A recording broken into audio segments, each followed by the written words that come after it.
Tonight is the start of a very special time in the Lone Star State. And no, we're not talking about the cold, but it's a very welcome change as El Paso has finally shifted from the hot, dry sun down to 50 degrees with some wind and some rain. However, this weekend is the official start of the Texas High School Football State Championship Tournament. Eastwood is on the hunt for their third straight by-district championship, while Frenship is looking to start a streak of their own, as last year they won the by-district championship against a school from El Paso who starts with the name East. However, that was Eastlake. We don't know the future of any of these two teams. They have no more games guaranteed. All we know is that it's the official start of do or die. Eastwood takes it in. Fabian Benalosa will be tackled out of bounds. Very short kick. We'll see Evan Minhades and his Trooper offense get off to a hot start. Evan Minhades is coming in as the number 9th quarterback ranked in Texas for total yards, number 12 in Region 1 in pass yards, number 4 in Texas Division 6A in total yards. He accumulated 3,749, and it's a big reason why Eastwood elected to receive the ball when they won the toss. And the Troopers, of course, as we've seen all season long, they really want to get off to a hot start, really set the tempo for how they want to play this game, and they really want to stay in control the entire way. Empty set for Minhades. He tosses out the screen pass to Rudy Garcia. Garcia slipping a tackle. He'll get past the 40, and he will be stopped very close, maybe at the 41, 42-yard line. But overall, a sustained play that makes it second down and short for the Eastwood Troopers. Rudy Garcia himself coming in as the number 25th ranked wide receiver in receiving yards in Texas. He finished off the season with 1,158. He's ranked 10 in receiving yards for Region 1 and finished number 1 in districts. Minhades takes the snap, going to hand it off to Maximus Mancia. Maximus Mancia is going to be stuffed back short of the scrimmage line. It'll make it third down and semi-long after that loss on second down. Max Mancia finally getting more snaps after coming off a shoulder injury. Only played about 2 or 3 snaps last week against Eastlake, so definitely going to see a lot more. Evan Minhades taking it himself. Eastwood goes quick, and Evan Minhades is successful on the keeper. He gets it to the 46-yard line. Move them, change the first down of the game. Troopers already looking to get into Frenship territory again, just really want to set that tempo and get the momentum on their side. They got it to the 46-yard line. Minhades hands it off. Max Mancia. Mancia is going to slip up, gain around 2. He was out last week against the Eastlake Falcons because of his shoulder. He got a little bit of rest. He finished off the season number 1 in rush yards in district, number 3 in total touchdowns in district, and he was named Co-District 6A MVP. 13 total touchdowns in the season for Maximus Mancia. Hand it off to that very man. Mad Max cuts to the edge, looking for a hole to the 40, the 30. Max Mancia is still open, is going to go all the way inside the red zone. A huge run for the Eastwood Troopers. And Troopers really looking for a horse collar tackle right there. Unfortunately not getting it. And already back to the line of scrimmage, really trying to get this first touchdown of the game. It didn't take much to unleash Max Mancia. Mad Max. Evan Minhades is going to go up the gut. He was also named Co-District 6A MVP alongside his teammate. And now, in a turn of a tide, the Eastwood Troopers find themselves inside of the red zone and inside of the 10, exactly at the 5. Second down and short. Minhades is going to take it up the gut on the keeper once again, pushing through. It's not enough for the touchdown, but more than likely enough for the first down. So it will not be enough for the first down. It'll be a 1-yard pickup, third down and inches. Minhades going to go up the gut once again, pushing through. This time, is he successful? Yes, he is. Everybody say Eastwood touchdown. Minhades with the keeper that we've just seen so many times over this drive, and really using it to its full potential, getting the touchdown and really setting the tempo for this game. Minhades starts off the night with a rushing touchdown of his own, and during the season he had 13 rushing touchdowns. He finished atop of his team. Diego Rivera on to kick the extra point. He finished number 2 in district for PAT's Maine. The snap, the hold, the kick is blocked! The kick is blocked by the Tigers. They won't do much with it. Eastwood looked like they recovered. However, a botched extra point attempt results in the Eastwood Troopers leading 6-0 early on in the game. You're watching the Eastwood Athletics YouTube channel. Sebastian Perez Navarro alongside Christian Salazar. Eastwood starts it off well. Obviously, they're coming in winners of 9 straight. They only lost against the South Lake Carroll Dragons. They beat everybody in districts, the undisputed district champions. How are they feeling coming into this game? You know, they have to be feeling hot. They had an incredible season, undefeated in districts, third playoff, looking for that third straight by district championship. They really want to get off strong, and I'm sure they're coming into this game fired up, and they just really want to give this crowd an amazing game. Now, on the other side of the field, they have to deal with Hudson Hutchinson. He ranks number 15th in total yards and passing yards in the state of Texas. He finished off the season with 3,265 passing yards. That's on the national level, number 15th. And in state, he finished number 2 in that exact category. One of the top players, and not just the national level, but the state level, a 5-star national recruit. How does Eastwood stop him tonight? It's definitely going to be hard to contain. However, the Troopers, they've been really working on their defense. We saw last week against Eastlake, they did a really good job of containing them to the best ability. As we see an onside already. Eastwood goes to the onside. It goes up to 10. The Frenship Tigers get back to it. Is that a play where it's really necessary? Obviously, you want to make a statement, but kind of an odd decision. It's definitely a gutsy call. However, Coach Lopez, he trusts his offense to get those points, and he's just going to really put a lot of his faith and trust into this defense that has been doing such an amazing job all season long. The Tigers were able to recover it, and now we'll see Hudson Hutchinson, once again a 5-star national recruit. He finished off in the national level number 15th, ranked in passing yards, number 17th in total yards with 3,738. The Frenship Tigers last year, they won the by-district championship, but that was at home against the Eastlake Falcons. Now they have to travel into one of the toughest environments to play in all of West Texas. Only 3 rushers here for the Troopers. Hudson Hutchinson takes the snap. He's going to throw the screen pass. It's complete, but goes for a relatively short gain. The pass complete to Landon Hutchinson. He signed to Blinn College to play baseball at the collegiate level earlier on this week on November 8th. He finished off the regular season with 16 receptions, 616 receiving yards with 3 receiving touchdowns. Hutchinson takes the snap, looking on both sides, throwing across the middle. Kind of a dangerous pass, but found the open man inside the Trooper defense. They're bringing a relatively short coverage tonight. They definitely are, Sebastian. I'm sure they're going to try to contain Hutchinson to the best of their ability, as we're only seeing 3 rushes. They really want to have that extra linebacker secondary just to make sure that Hutchinson doesn't get those amazing passes off. It's 3rd down and 1 for the Tigers from the 46-yard line. Man in motion, it's Landon Hutchinson. They're going to hand it off. No, they're going to fake it and go inside of the middle, and it's enough to move the chains for the Frenship Tigers. Hutchinson finished off the regular season with 473 rushing yards. He finished off first on team on 119 carries, 7 touchdowns through the ground, 1 broken for over 100 yards. So not the numbers that Evan Minhadis put up, still very much a factor on the ground.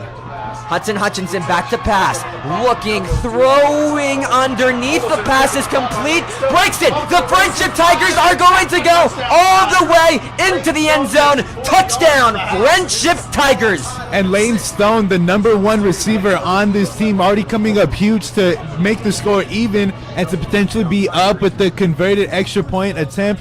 Amazing job right there for Hutchinson to find Lane Stone. Layden Stone only finished off the regular season with 1,236 receiving and total yards. He was first on team in both of those stat categories. He finished off with 14 receiving yards, also tied first on that stat category, averaging 137.3 yards per game. The Tigers take the lead 7-6 at Trooper Stadium. A good sustained drive by the Tigers and by Hudson Hutchinson. Overall, they found their secret weapon, that being Layden Stone. He finished off number 8 in receiving yards in Texas with 1,236. He was number 4 in Region 1 in that exact same category, obviously finishing in the exact category number 1 in District. Sebastian Perez Navarro alongside Christian Salazar. Layden Stone already having offers from Baylor, Arizona University, and invites and good luck letters from Texas Tech. Overall, how does his offense compare to this Eastwood defense? I mean, I think it's just going to be a really high-scoring game, to be honest. two of these offenses are really high-powered, a lot of playmakers on this team. Mancia, Minjares, and Garcia on Eastwood side, and then you got Stone, and you have Hutchinson, and the other Hutchinson for Frenship. So just, I think it's going to be a really high-scoring game, and just anything can happen. Who knows? It's no lie that the defense didn't have the best season in the world, and now they have to stop this high-powered offense. What are you telling your coach if you're Coach Duran? Play tough, play hard, and don't give up. If you miss a tackle, just keep your head up no matter what. These are some big guys. I mean, these are opponents you're not familiar with. You don't know these people, so you just have to treat them as any other opponent. Just play tough, play hard, and just do everything to the best of your ability. Sebastian Perez-Navarro alongside Christian Salazar. You're watching the Eastwood Athletics YouTube channel. Frenship gets it away down the middle. Eastwood will take it on the kickoff. And two very short kicks, obviously a little bit shorter for the Frenship Tigers. However, Eastwood doesn't get into bad territory. They're down by one, got the touchdown, but missed on the PAT that was blocked by the Tigers. And that could really come back to haunt these Troopers, especially if I think it's going to be a really high-scoring game.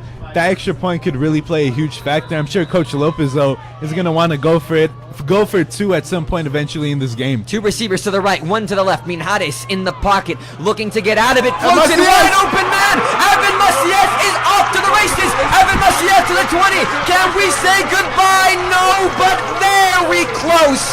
And a huge gain for the Troopers. Minjares finding the open man. Macias with pressure coming to his left.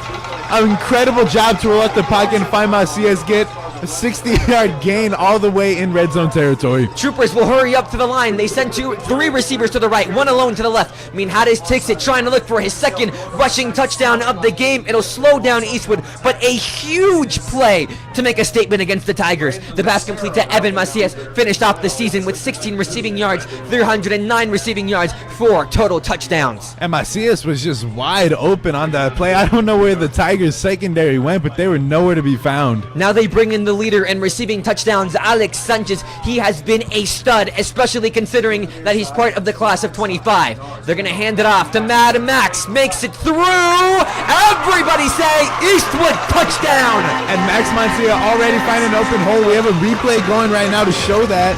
Mancia finding the open hole, getting the second rushing touchdown of the game, and now the offense, as I predicted earlier, staying out on the field going, no, now the coaches are signaling to go for one.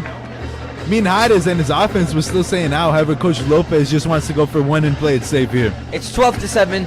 It's not the situation where you want to risk going for two and possibly losing even more points. Still very early in the game, 7 minutes and 16 seconds. We're not even through the halfway point of the first quarter. Diego Rivera up to kick the extra point, the last one blocked. See if this one is successful. The snap, the hold, the kick is up. The kick is good. We have had a little bit of wind, a little bit of rainy conditions, so overall the weather is not playing in the best of favors for the special teams tonight.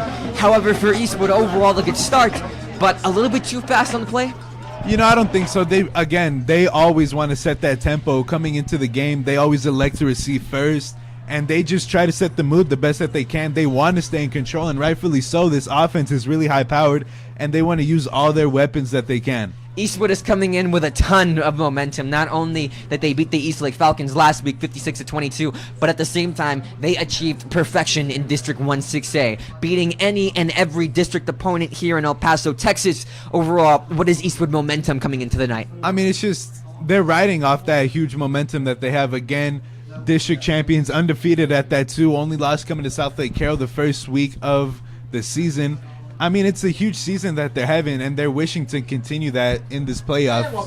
Sebastian Perez-Navarro alongside Christian Salazar. You're watching the Eastwood Athletics YouTube channel presented by KEHS Film and Broadcast and the Eastwood Performance Athletics Network. Diego Rivera set to kick it off to the Frenship Tigers. This time, no onside kick. A little bit of reminder, we're not even through the halfway point of the first quarter. Frenship missing tackles, looking to advance to the 40-yard line, marked down very shy of the 38. Hudson Simpson on the return. The Tigers will have good field position just a little bit before the 40, mark him down at the 39-yard line. Here comes Hutchinson once again. They scored. They had a good sustained drive, looking to keep it up. Again, having to play in Trooper Stadium. Tigers do have it on their own 39-yard line. That's definitely not an easy name to say 5 times fast. Offensive shootout so far. This time, Troopers now still have 3 people on the line. Empty set for Hutchinson. looking. Eastwood wide bringing open. pressure, throwing to the outside of the field, open man to the 30, to the 20, finally goes out of bounds, but the pass is complete. Hutchinson to Hutchinson. And a huge gain on that one for the Tigers, again, already in red zone territory. And as I said before, high scoring. I mean, who knows what the score could be by the end of even the second half. You mentioned it's got to be tough saying this name 3 times fast. The challenge and the obstacle for the players is the weather. For us, it's tongue twisters. Pass is complete to the outside of the field. The pass complete to Layden Stone. Already with 1 touchdown tonight, looking for his 2nd. Another notable thing for the Troopers is that Jaden James is back on the roster, so he's been out for the past 2 weeks. Going to be a huge regain for the Troopers and going to definitely use him a lot. He got the game-winning interception that sealed the deal, and even the district against the Montwood Rams. False start called on the Frenship Tigers. They'll be moved back from the 4-yard line.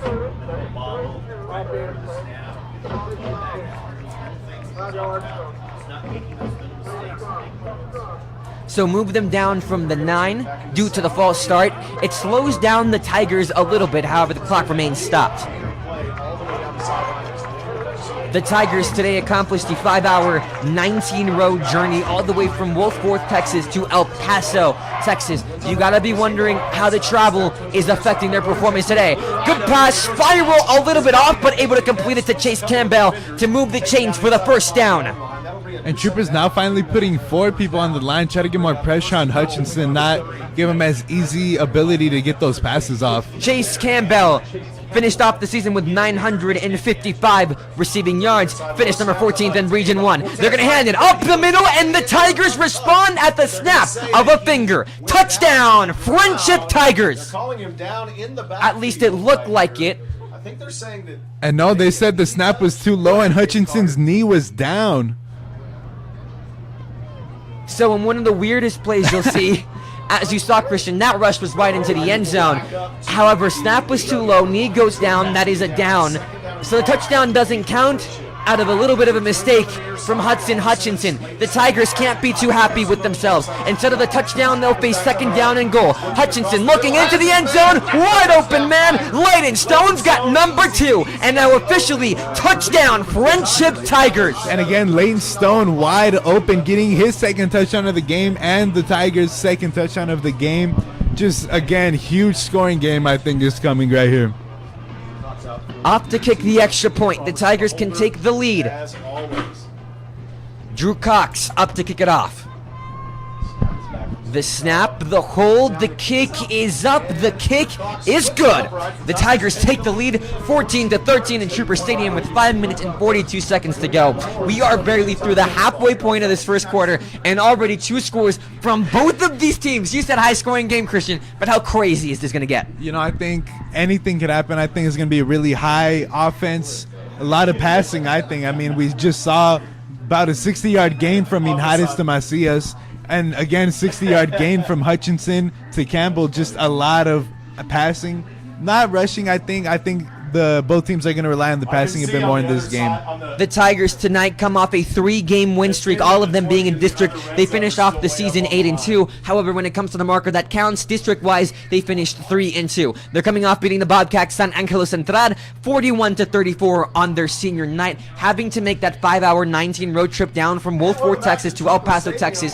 What is the travel effect doing to them tonight? You know, it's definitely mind-enduring, and it's definitely physically enduring to have to go through. I mean, we experienced it. I mean, although we're just announcers, we still experience having to be in the same spot on a bus filled with a lot of people for about 8 hours. So 5 hours, it's a little bit less, but as athletes, you really have to prepare yourself physically and mentally to come into the away game, people you're not familiar with, and just everybody's going to be rooting against you.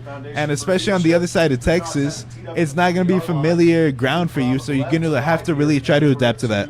You're watching the Eastwood Athletics YouTube channel. Sebastian Perez Navarro alongside Christian Salazar. Presented by KEHS Phone Broadcast and the Eastwood Performance Athletics Network. Walker finds a crease. Gonna go down. No, the ball is loose. Was he down? Who's got it? They're saying he was down, I believe. Jude Walker came in with the return. Lost possession of the ball. It looked as though for a second the Tigers got at least a finger on it, but Eastwood able to jump back on it. First down and 10, past the 50 to the 46-yard line. Definitely could have been scary for the Troopers, giving the Tigers that one possession advantage. Minhada's empty set. He's going to keep it up the gut, looking for a crease. He's not going to get what he wants. However, he's down to the 41-yard line. But before that return was finally ruled in the favor of the Eastwood Troopers, you can just sense that hearts dropped all around Trooper Stadium.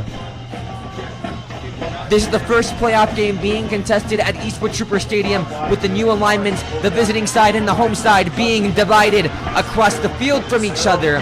That means the Tigers have a little bit of an advantage when it comes to fans, because now they don't have to endure having to look at across Eastwood side. I mean, Minhada has just lost his footing on that one, and again, 3 QB rushes in a row. Minhada is going to take it himself, this time enough to move the chains close to the 30-yard line. Counted first down for the Eastwood Troopers at the 32. And again, the rain from the previous nights definitely playing a factor, I think, making the turf a little bit wet, harder to get that grip into the cleats and the turf.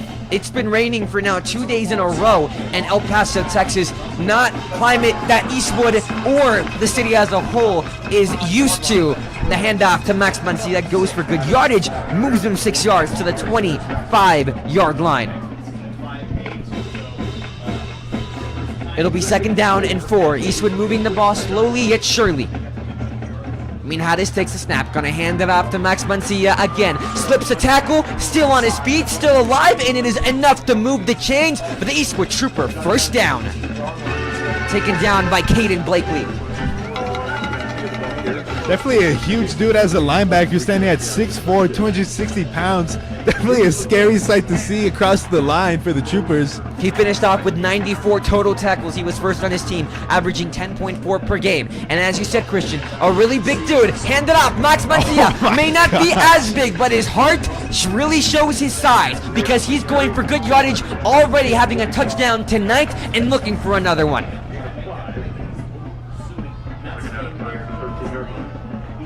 But going back to Caden Blakely for a second, already having authors from Bethel College football and Colorado State University Pueblo. The university that he is committed to. Minhada is going to go nowhere. Brings up third down. And Frenship really adjusting to Minhada's quarterback draws, definitely reading that he's going to do it.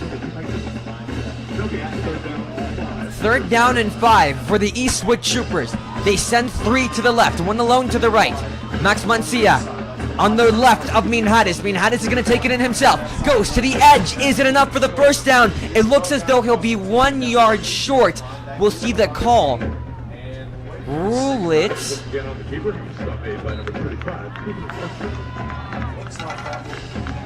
Nothing yet. And they will give him the first down. Move it, a very tight decision. However, the referees rule in favor of Evan Minhada and the Eastwood Trooper offense. Move the chains for the Eastwood first down from the 8-yard line. Minhada gonna hand it off inside. Max Mancia is going to go into the end zone. Somebody say Eastwood touchdown.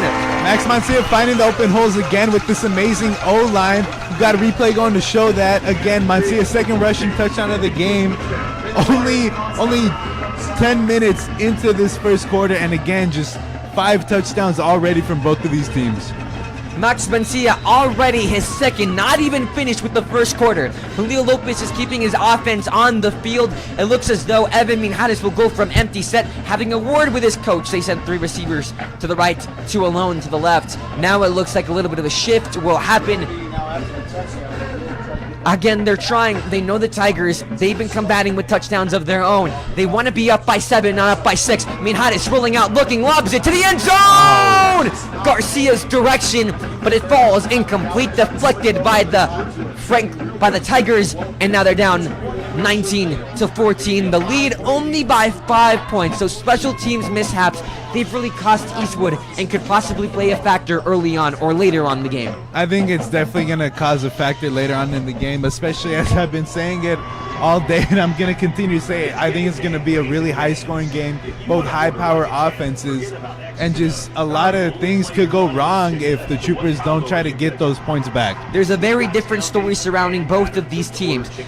The Tigers barely clinched last week with their win against San Angelo Central. The Troopers have clinched since week 9. However, for the Tigers, they're walking in winning 3 straight. Those games were against Permian, Odessa, and San Angelo. So, Christian, is being in this place in the playoffs, is it expectation for the Tigers, or is it a sense of astonishment that's leading the charge? I think it's a bit of expectation when you have one of the top QBs, especially in the nation too, when it comes to passing yards. I mean, you're really expecting him to take his team to the playoffs and lead them there, so they're doing an amazing job with that. And against some tough teams, especially Permian playing Pebble Hills today as well. So definitely going to be an interesting game for that one, but a short kick right here. You're watching the Eastwood Athletics YouTube channel. Short kick taken in by the Frenship Tigers and Brooks Robinson. We'll see how Hudson Hutchinson and his offense respond, now only being down by 5. So a touchdown gets you the lead automatically. These two teams have been trading blows. We haven't even gotten past the first quarter yet.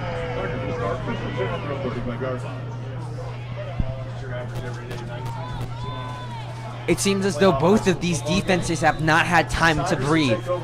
The Tigers will have it on the 35-yard line. They send 2 receivers to the right, 1 alone to the left. 2 backs in. Hutchinson looking to the left, throwing deep downfield, wide open man, and the Tigers are going to walk straight into the lead. Touchdown, Frenship Tigers. And Chase Campbell wide open. Nobody around him for miles, it seems like, getting the Tigers the touchdown on the first play of the drive. Only 2:34 still left to go in this first quarter. We're not even out of it. Both of these teams already at 20 pretty much. Chase Campbell is renowned for his speed. He was ranked number 10 in Titan Sports National Speedsters with an average of 20.89 miles per hour. He showed his speed there, just finding the wide open lane, and just like that, Eastwood, it's down.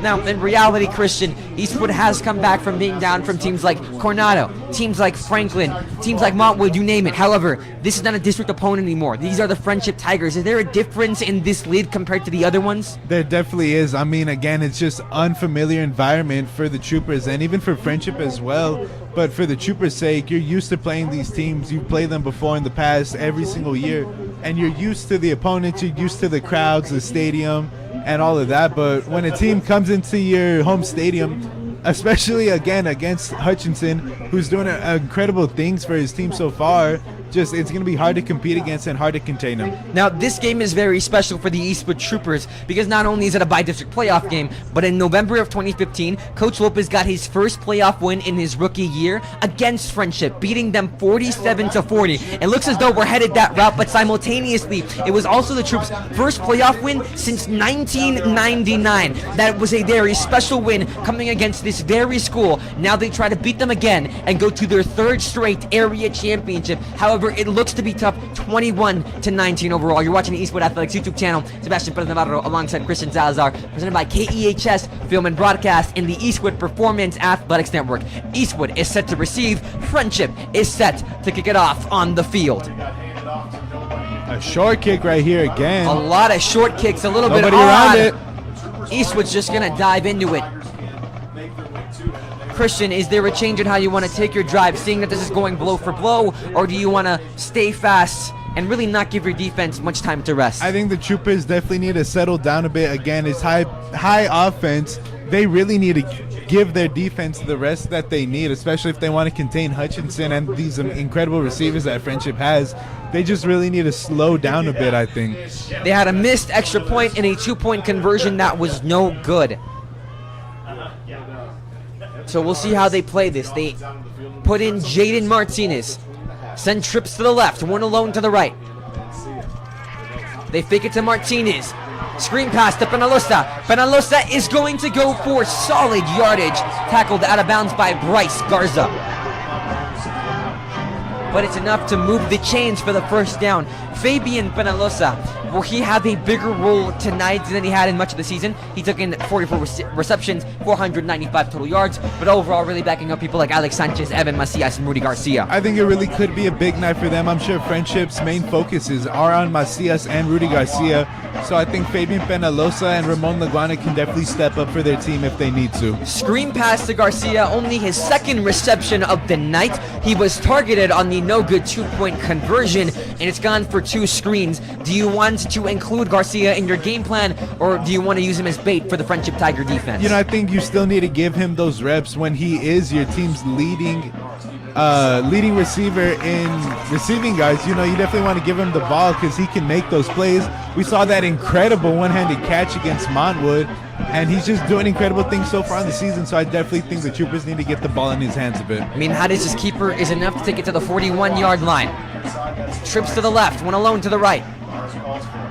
Fake it to Martinez. I mean, Hadis is going to take it. He is going to push down to the 35-yard line. They put him at the 36 to be exact. I mean, Hadis earlier on in the week, he received an offer from Tyler Junior College and a good luck letter for tonight's game against the Friendship Tigers. Just under 1:34 left to go in the first quarter. I mean, Hadis on the keeper. Once again, they've been running it a lot. This time, it's going to be enough for the first down. But in reality, for this Eastwood offense, you have one deep pass and then just run. What is Eastwood trying to do with the running game tonight? Again, I think they're trying to slow things down, give their defense the break that it needs, that way they can contain Hutchinson and try to get a stop. If not, turnover on downs, then a takeaway, so that way they could get even more momentum. It's important to note for the passing game, the Friendship Tigers only have 3 players with interceptions, totaling for 5 total interceptions. So we'll see if Eastwood takes that into account when considering whether or not to play the passing game more. They hand it off to Jaden Martinez. He started last week against the East Lake Falcons. He had 14 carries. Total season, he had 268 rushing yards, 2 touchdowns last week, 3 rushing touchdowns total. One of those coming against the South Lake Carroll Dragons. Remains in the game. Again, Max Mancia. Last week he did not play because of that shoulder. We'll see if it's still hurting. Boink! Puts it down deep into the end zone. Incomplete. Too long. Out of bounds. Almost interception by Holden Phillips. It is an interception. They call touchback. He only needs 1 foot to put it in, and that will be It's an pick. interception. Wow. And now there's a flag on the play. Possibly unsportsmanlike conduct. So the pass was put deep downfield towards Garcia's direction. Holden Phillips got the interception, and just like that, flags start flying out onto the field.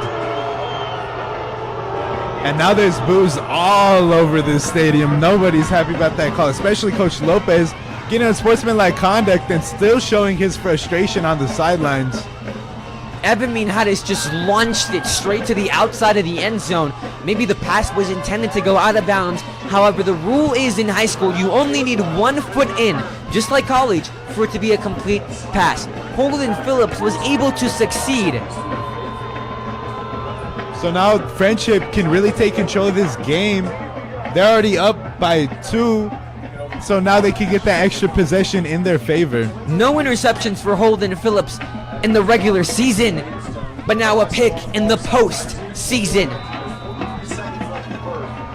So we were just talking about the interception game. The Tigers haven't been very good on that front, but they come up big near the end of the first quarter. They take a look at the outside. Another interception. Eastwood is going to take it all the way. Everybody say Eastwood touchdown. Isaiah Samora, his second pick 6 of the year. Isaiah Samora coming up huge after the Friendship takeaway. After the tip pass, we have a replay going. Just an incredible job for Zamora to get to the ball after it was deflected. Oh my gosh.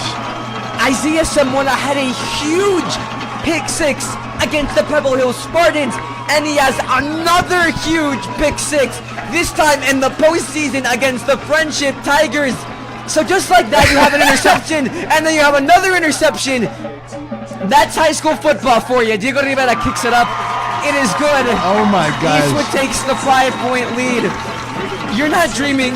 This is not a lucid dream. Yes, Evan Hadis threw a pick that looked like it was an out-of-bounds pass, and then Isaiah Samora returned it for the pick six. Josh alongside Christian Salazar. How does he calm down from that huge play? You know, I mean, I don't even know. I'm still in shock from watching that. But, I mean, incredible job off the deflection, and Isaiah Samora to run to the ball and get the interception and the pick six. Again, just coming up huge. But now the Troopers, they really need to contain Hutchinson. They do not want to let him get any easy yards, and they really need to contain these receivers. We've seen multiple times already in this game that these receivers have been getting open. We saw from Stone and Campbell. Stone having 2 touchdowns already, and Campbell getting that wide open touchdown. So Troopers really need to work on that. Christian, I think we're going to break the record for the world's longest first quarter in a high school football game. Now, Hayden Hutchinson, he's not used to making mistakes. Only 6 picks in this season. If we count the postseason, that was his 7th. Now, the postseason, it's a normal entity. But how harsh is it to rebound from a pick that was not just an interception, but a pick six? You know, when your team's driving down this much and getting scores this easily, I think it's very easy to bounce back. They've been doing incredible things on the offensive side of the ball, and they just need to continue producing that same energy that they have been. Hutchinson is going to have to get over it quick, because now he has to come back onto the field and try to march the Tigers downfield to score a game-leading touchdown. 1 play, 1 pick, and in reality, Isaiah Samora came out of nowhere on that last play.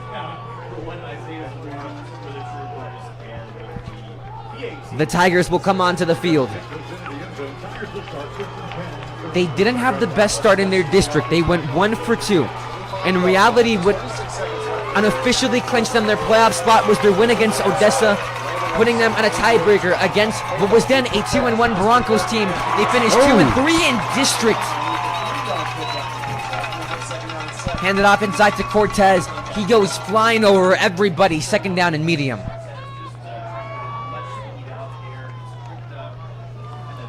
And a huge tackle by Alvidrez for the Troopers. They send 2 receivers on both sides. 2 deep safeties for the Eastwood Troopers. Man in motion, that's Brooks Robertson. Hutchinson with time, having to go up the middle, launches it outside of the field, so Robertson completes it, did not go out of bounds, now pushing forward past the 40. We reach the end of the first quarter. I mean, oh my gosh, what an incredible first quarter we just saw. 26-21, Troopers being up, just high scoring. We saw the 2 interceptions from both teams, one of them being a pick six by Isaiah Samora. I mean, this is just everything about football, and I just love to see this. 47 total points put up in the first quarter, and one of the most high school football games you'll ever see. It comes in the bi-district championship game, Eastwood against the Tigers.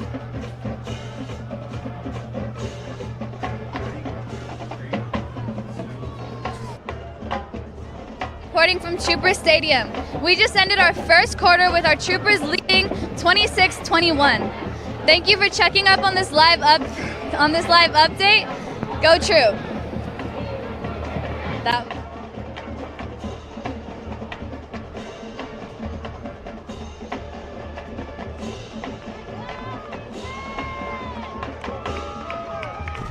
Thank you, Marley Lopez, for that sideline update.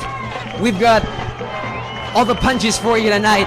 Sideline reports, face cam announcing, you name it, we got it. 26-21, the score. We start the second quarter. The Frenship Tigers with a first down from the 44-yard line, down at the 46. Campbell in motion. Hutchinson takes the snap, Looking has for Campbell, eyes to wide go open. deep downfield. Campbell's direction, number 2, touchdown, Frenship Tigers. And wide open again, Campbell, that speed that we've already seen once. Again, just an incredible reception by him, and Frenship Campbell getting his 2nd touchdown of the game, Frenship getting their 4th of the game. Their second receiver with 2 touchdowns tonight. Layden Stone had 2. Now Chase Campbell with 2 of his own. Touchdown for the Frenship Tigers, and they take the lead up by 1. The kick is up. The kick is good.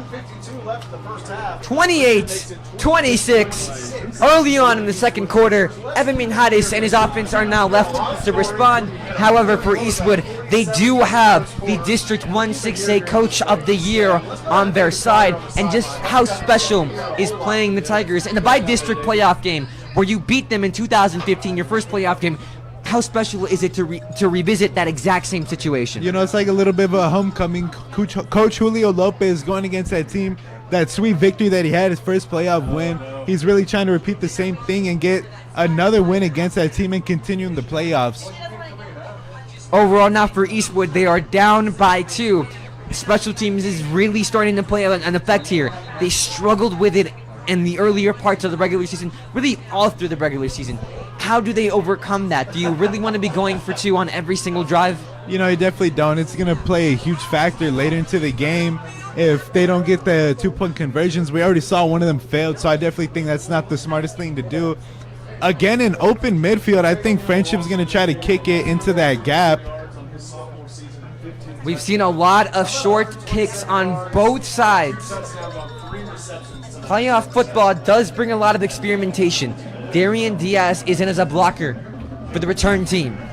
He's been used a lot as a runner, especially last week against the Eastlake Falcons. He finished off the season with 54 rushing yards on 13 carries. This time Jude Walker coming into that gap. They send it high, but they send it short. Down to the 40. Fabian Penalosa slipping a tackle, still up on his feet, and finally taken down around the 36-yard line.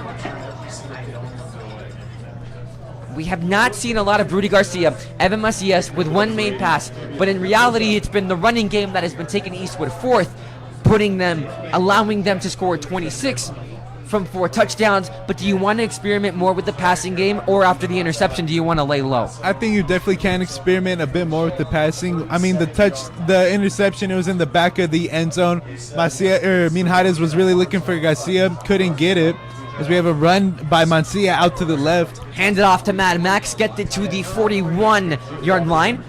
But the Tigers sent one deep safety on the play. It'll be 2nd down and 6. As I was saying, though, I mean, it's an interception in the back of an end zone into double coverage. If you see any open receivers, then why not? Don't hesitate. Throw to them. Get those yards. Trips on the right. Minhares is going to give it to Max Mancia. Max Mancia is going to gain solid yardage and now being pulled all the way back. He didn't want to go down. Max Mancia wasn't happy, to say the least, when he found out he wouldn't be playing against the Eastlake Falcons. At least for halftime, he did not want to miss a game. Now he's going to take out all his negative vibes on the Frenship Tigers, already with 2 touchdowns tonight for the Eastwood Troopers. Evan Minhares moves the ball forward. A lot of rushing from EM12. Looks to keep it going. He stated before during homecoming week to CBS 4, he's a quarterback, he's a running back that plays quarterback. We've seen that come to fruition over this entire season, and now in the postseason. Spin for Mad Max, still up on his feet. No one's gonna take him down. Wow. I mean, definition of toughness. Again, Mancia only standing at about 5'8". Again, still so hard to tackle with all those cuts and just incredible agility, as we have a player for Frenship down right now. Can't make out the number. No official view for the injured Frenship Tiger, being attended to by athletic trainers. The injured player in question, Cooper Archer. He had 82 total tackles this year, finished 2nd on his team, was averaging 9.1, and was one of the Tigers with interceptions this season. He finished with 2 interceptions. He went for 67 interception yards, so in reality, a very big staple of this Tiger defense. Losing him would play big, not be a detrimental factor to the Tigers, but overall take a big effect. We'll see if he comes back, was able to get off the field quick. See if it's a minor injury. Empty set for Minhares. He's going to run it, looking for a blocker. Is going to be taken down. Hit rather hard. 3rd down and 5 from the 47-yard line. Ramon Naguana comes into the game for the Eastwood Troopers. He had 22 receptions in this season, went for 5 total touchdowns. 1 last week against the Eastlake Falcons. The Troopers send trips to the right, 1 alone to the left. Moving at the line, no flags. Minhares gonna move out and sacked on 3rd down. Coach Lopez ain't happy about that. It looked as though Sammy Trevino got an early start to the play. No flag flown. And Coach Lopez is absolutely furious about that no call. Troopers now facing a 4th and 10. offense still staying out on the field. It's been said, Coach Lopez ain't scared of nobody. We vividly remember the Americas game where he was going to go for it on 4th down and long from their own 5 late on in the game. They're down by 2, 4th down and 10. By district playoff championship on the line. Empty set for Minhares, looking to throw across the middle. Maxia is short. Defense will stand. Absolutely incredible job. The pass to Max Mancia, wide open across the middle, but just short. Cannot move the chains. Turnover on downs for the Eastwood Troopers. And a huge tackle by number 18, Colton Holland, for the Frenship Tigers. Definitely not the outcome the Troopers hoped for, but hopefully they could come back from that. The Tigers will be down at the 46-yard line, and for a rare occasion, Julio Lopez's gamble does not succeed. Down at the 46-yard line. 2 on both sides. Hutchinson takes the snap, up the gut to Cortez, who tried to spin. Eastwood says, "Nuh-uh, you ain't going anywhere." Cam Mason on the tackle, and ooh, he's hurt on that one. Cam Mason is the leader for the Eastwood Troopers when it comes to 2 caused fumbles, leading in that stat category. Finished off with the season with 54 total tackles. And overall, Mubs, being a player of this Eastwood Trooper team, down on the field, being attended to athletic trainers, was the man on the tackle. But sometimes when it comes to those types of tackles, it could be footing, it could be positioning. So we don't know the exact gravity of the injury or where it occurred. However, in reality, just an incident injury right there, Christian. No, definitely a player you don't want to lose for the Troopers. A huge factor for them. You never want to see injuries, especially in high school. You hate to see it. Sebastian Perez Navarro alongside Christian Salazar. You're watching the Eastwood Athletics YouTube channel presented by KEHS, from broadcast in the Eastwood Performance Athletics Center. Cam Mason able to get up on his own 2 feet, being attended to by athletic trainers. Coach Julio Lopez even went to attend the injured player currently walking off the field. Christian, a little bit of a pause in play. What does the defense have to do to recollect?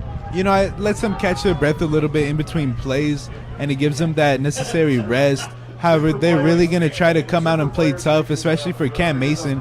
It's going to be a huge loss if he's not able to come back into this game. The team loves CM0. 2nd down and 3. Ball at the 49-yard line. After the injury, the Troopers send 2 deep safeties. Jaden James on the field. Hand it off. Cortez up the gut. No one was waiting for him. Leaps over a defender. Cortez is still up and goes past the 30 to the 29-yard line. No, at least rule him at the 30. Looked as though he gained that 1 more yard, but the reps do not give it. At the 30-yard line, flat. 1st down and 10. And a huge hurdle.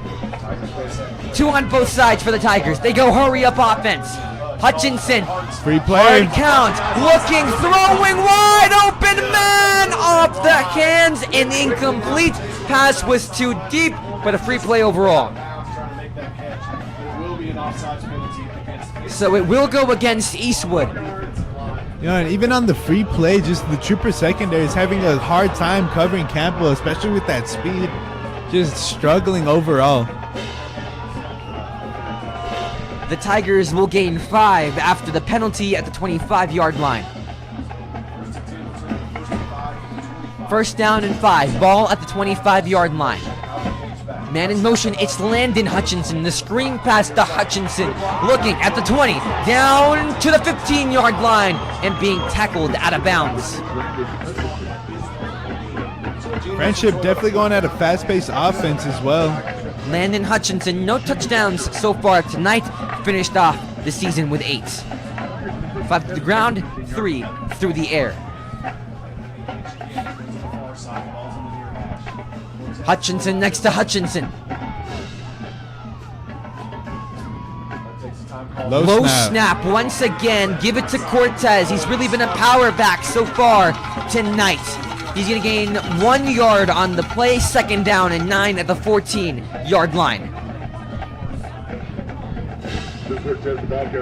So we're seeing a little bit of a contrast in play. Time winding down in the 2nd quarter. Only 8 minutes to go. The Tigers have been taking relatively slow.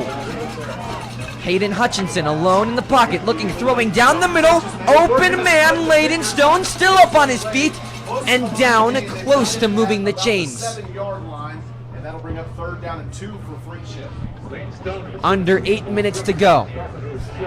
The pass complete. A good snag by Layden Stone makes it 3rd down and 2 from the 7-yard line for the Tigers. 2 to the right, 1 alone Another to the free left. play. No. Going corner of the end zone. Oh my gosh. It is caught. Layden Stone's got 3 tonight, and it's another Frenship Tiger touchdown. And what an incredible job by Stone to get the toe tapping over the shoulder pass, and an even better throw by Hutchinson to get it to Stone. 3rd touchdown of the game for him. Incredible things so far. And just like that, the Tigers have the opportunity to go up by 2 scores. Drew Cox will try to make it a 9-point game. In the season, he was perfect on PATs, and he remains perfect. The Frenship Tigers have now taken a 2-score lead. So with 7 minutes and 25 seconds, Eastwood's in a weird predicament. The last time they were down by 2 scores, it was against Coronado, 9-0. They handled business there. But once again, the Frenship Tigers aren't the Coronado Thunderbirds, so in reality, a lot of a difference in play. Do you want to slow down, or do you keep trying to go fast? You know, I'm sure Coach Lopez is going to want to keep playing fast as we've seen all season, but I think right now the best option would be to play a bit slow. These Trooper defense, they really need to get their rest, and they're just having a hard time guarding everything when it comes, especially to the deep ball. Layden Stone and Chase Campbell are just getting wide open, it looks like, on almost all their passes, and they just really need to work on that and give them that necessary rest that they need. If there's one man that this game is going to come down to, it's Evan Minhades. He has not had a turnover problem at the slightest. Only 3 interceptions in the season. However, this one throwing 4. You're watching the Eastwood Athletics YouTube channel. Sebastian Perez Navarro alongside Christian Salazar. Evan Minhades threw his 4th interception technically of the year, his 1st of the postseason. Only 1 INT tonight. However, the Troopers are trailing by 9 points, 26-35, with 7 minutes and 25 seconds to go in the 2nd quarter. This game is more than likely going to come down to offensive play. Let's see how the offense responds to being down by 2 possessions. The Tigers taking their time to kick it off. Drew Cox, one of the best kickers in Texas, ranking number 15th in the state for PATs made, those being 53 total before tonight's game. Again, tonight counts for postseason statistics. And already kicked out of bounds by the Tigers. Troopers will get even better field position. In reality, something that the Tigers have proved tonight, it's not how you qualify, Christian, it's did you qualify? Because the Tigers barely clinched their playoff spot. They finished 4th in district, and as high school UIL works, it's 1, 2, 3, 4 that goes to playoffs. So the Tigers were barely there. They barely met that requirement, but right now, they're giving it to the best team in West Texas. Screen pass to Max Mancia to the 50. Max is unleashed to the 40. There's to a the flag. 30. Flag flies near the 50. Max Mancia is going to go down. You have to wonder the positioning of the flag, with so many jukes happen, if it's a holding against Eastwood. But a huge game by Eastwood if the flag doesn't stand. You have to wonder, again, the positioning of the flag, Christian. It's really spelling out that more than likely it'll be a penalty against Eastwood, possible holding.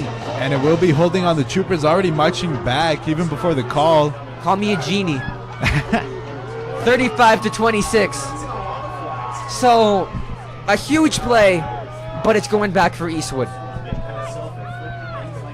In reality, the Troopers, they've seemed like themselves. However, overmatched is the best word that we can use for this first half.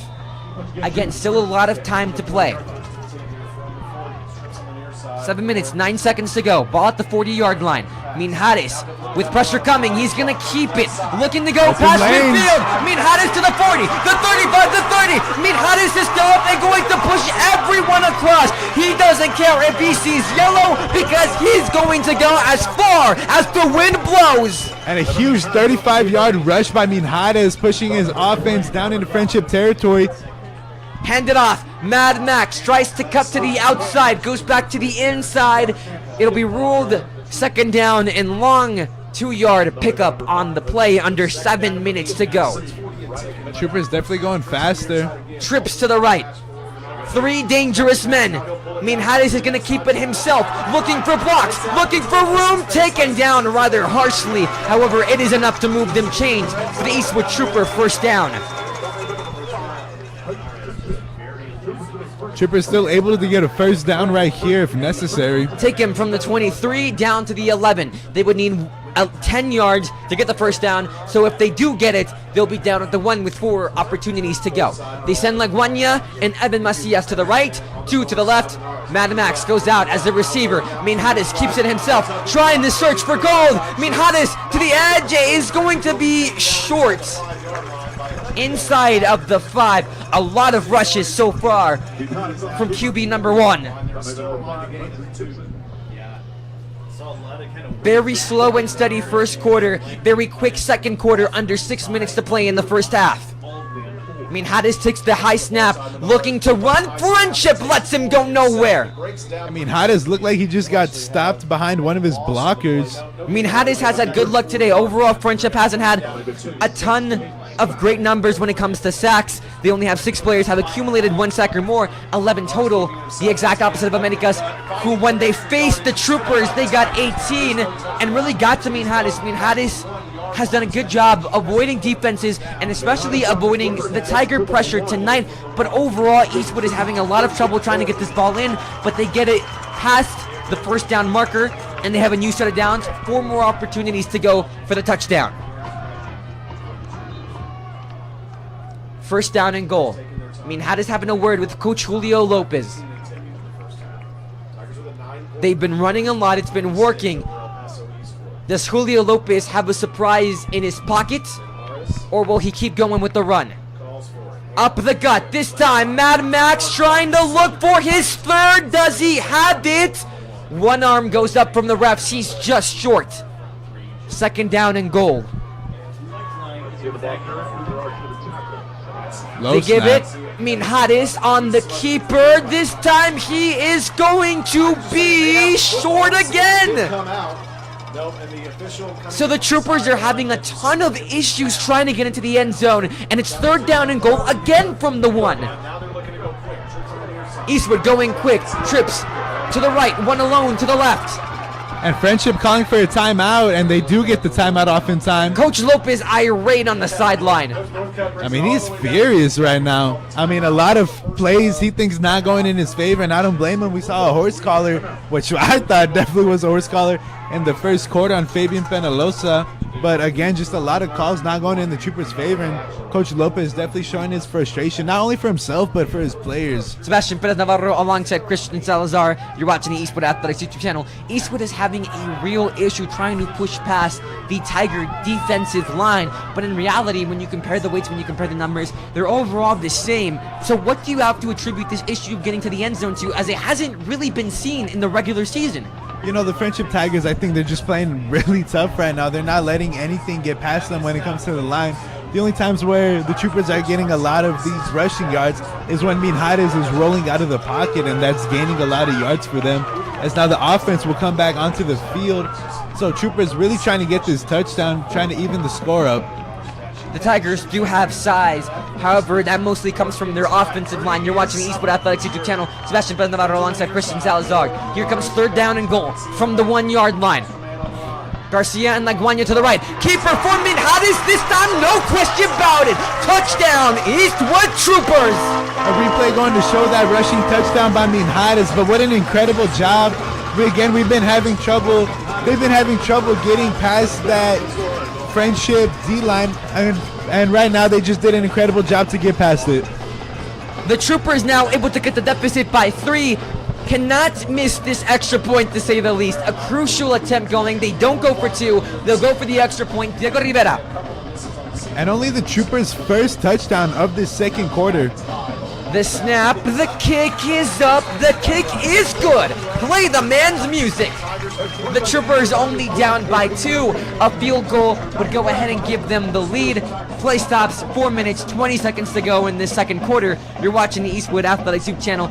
crazy game we've had. Overall, who has the advantage going into the end of the second quarter? You know, definitely I think Frenship has the advantage right now, being up by 2 and getting the ball going into the third quarter. They definitely have the high ground right now, and they're going to continue to try to ride off of that. But Frenship, and again, they're receiving the ball right now, so they could really do something dangerous right here. Join the dark side, Christian.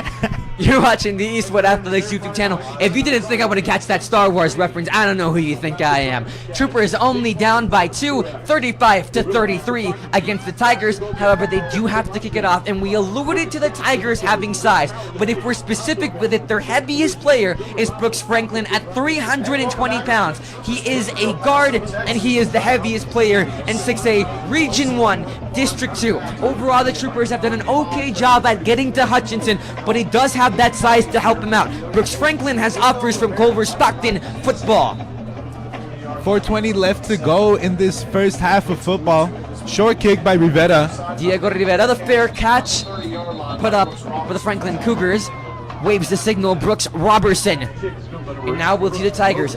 They have 2 timeouts to work with. They're up by 2. Really nothing stopping them from marching downfield as they please.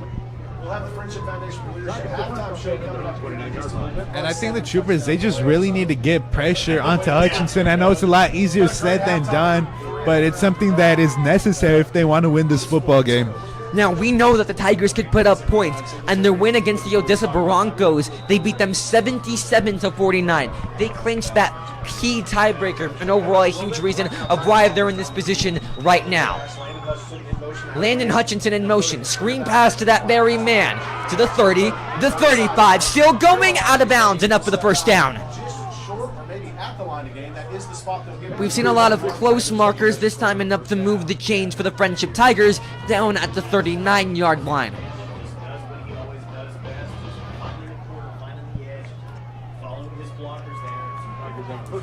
Overall, good sustained plays. We haven't seen mistakes on part of the Tigers, Christian.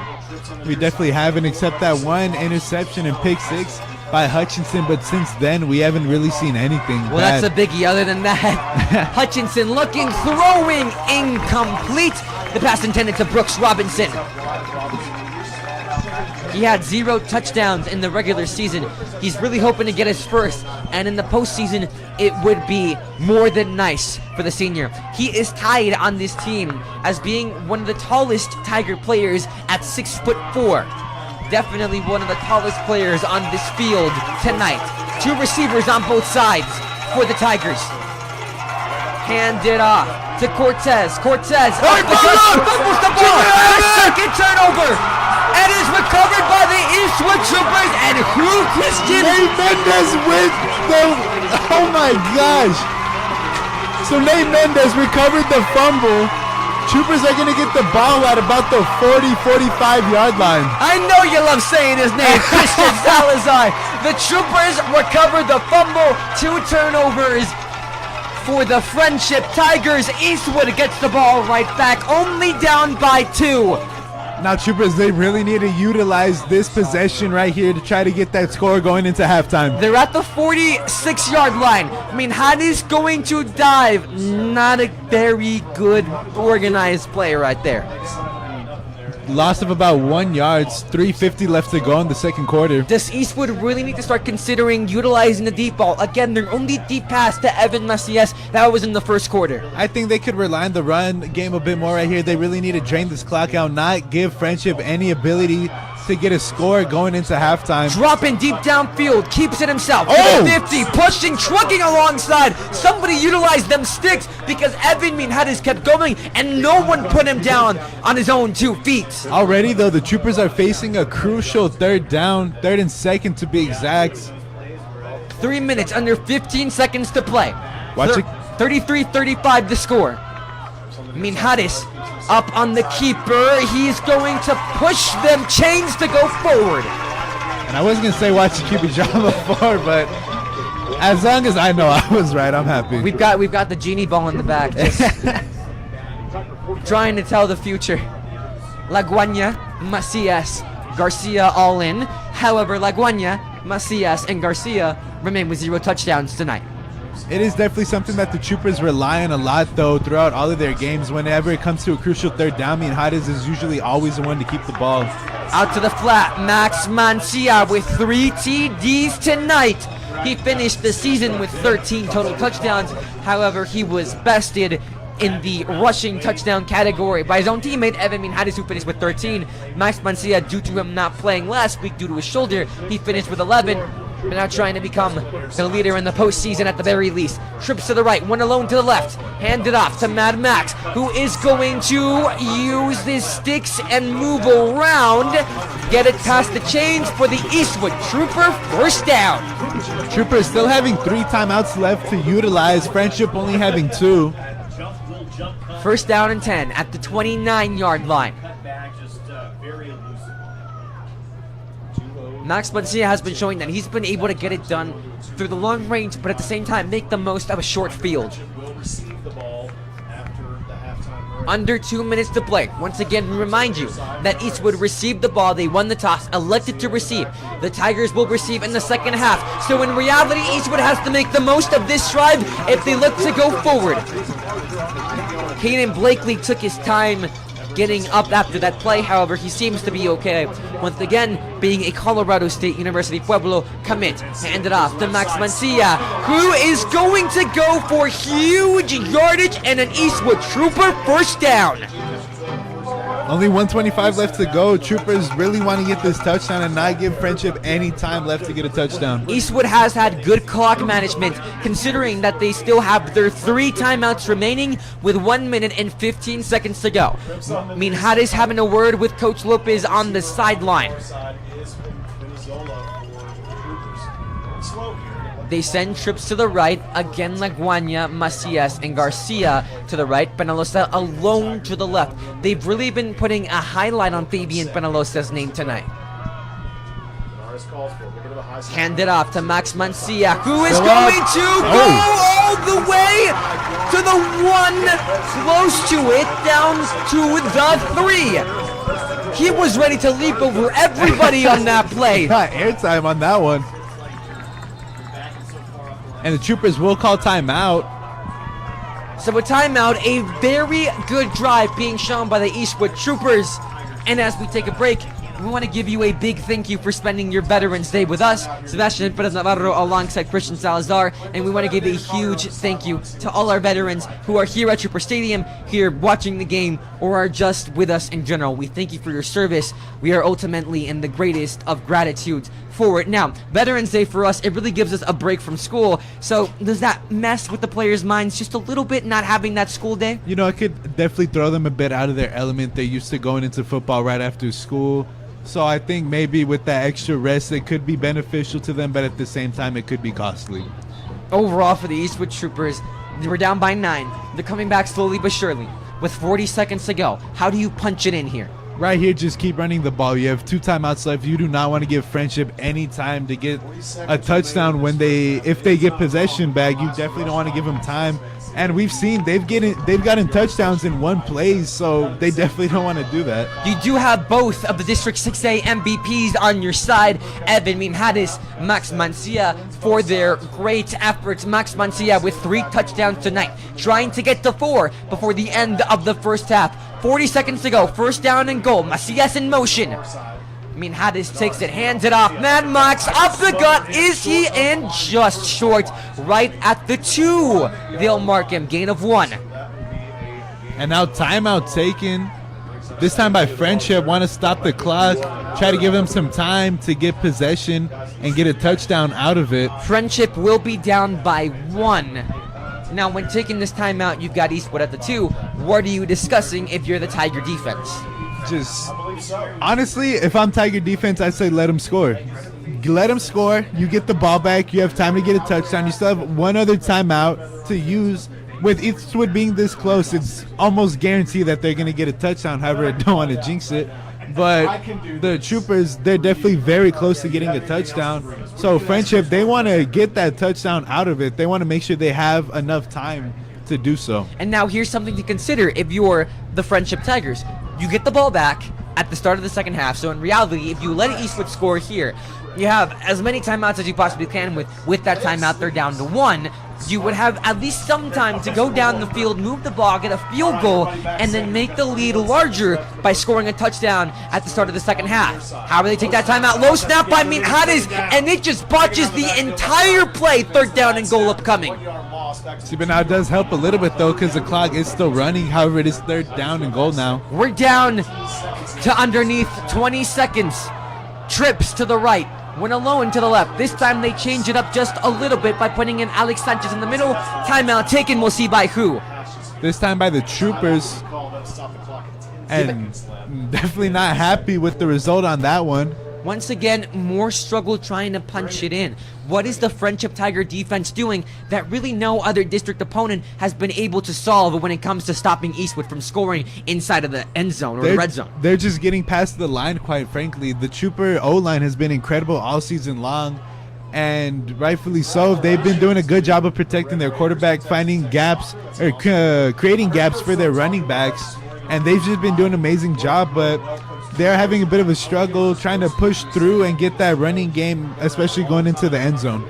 Again, they could not move the chains on the previous play. And in their past 2 attempts, they've only gotten a yard. They're trying to push it through. Third and goal from the 2-yard line inside Tiger territory. Minhares on the keeper looking to get in. Tigers claim he's out, and the refs do too. And it is short. And they call timeout again. It all boils down to 1 second to go in the first half. The Troopers are down to 1 second. The score 35-33. A high-scoring affair, but the Troopers still down by 2. Do you kick the field goal on 4th down, or do you want to punch it in? You know, I definitely think it's a tough call. We already saw one of the PATs was blocked, so who knows if we could see that again. But at the same time, if you go for it, you're taking the risk of not getting the touchdown and giving your opponent that momentum and that advantage, especially with Frenship gaining the ball at the start of the second half. Just a lot of bad outcomes can come from either side, honestly.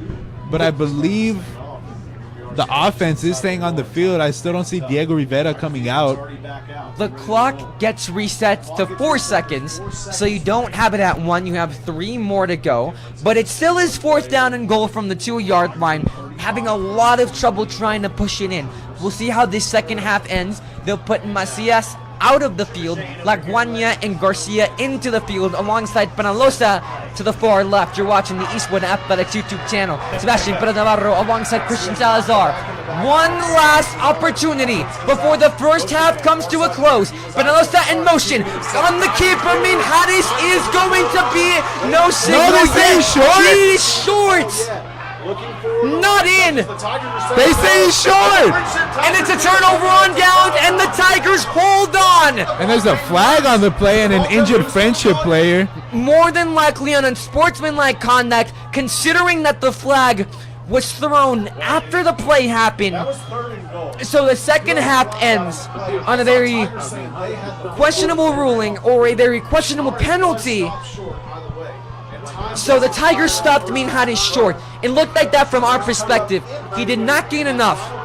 So it will be unsportsmanlike conduct on the Troopers. We're going to cut to Marley Lopez giving a sideline report now.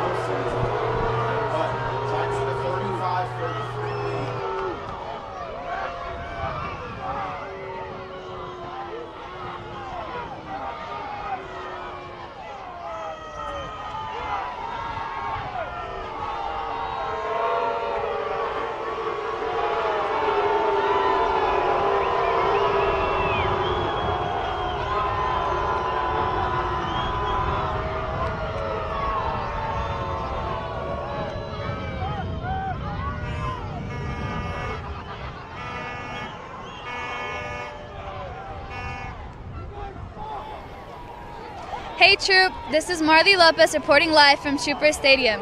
We just ended our second quarter with a score of 35-33 with Frenship on top. Make sure you keep watching the live or check our live updates through Instagram. Let's see if Eastwood will come through with this victory.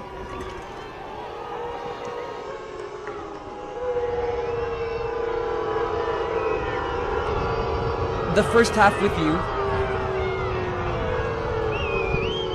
It ends in heavy controversy. Eastwood not happy. Thank you, Marley Lopez, for that sideline update. Overall, 35-33. Minhares just short. flag flown, Three on the El Paso. and now that's how we go into the locker room. This Eastwood Trooper Stadium, not happy at all.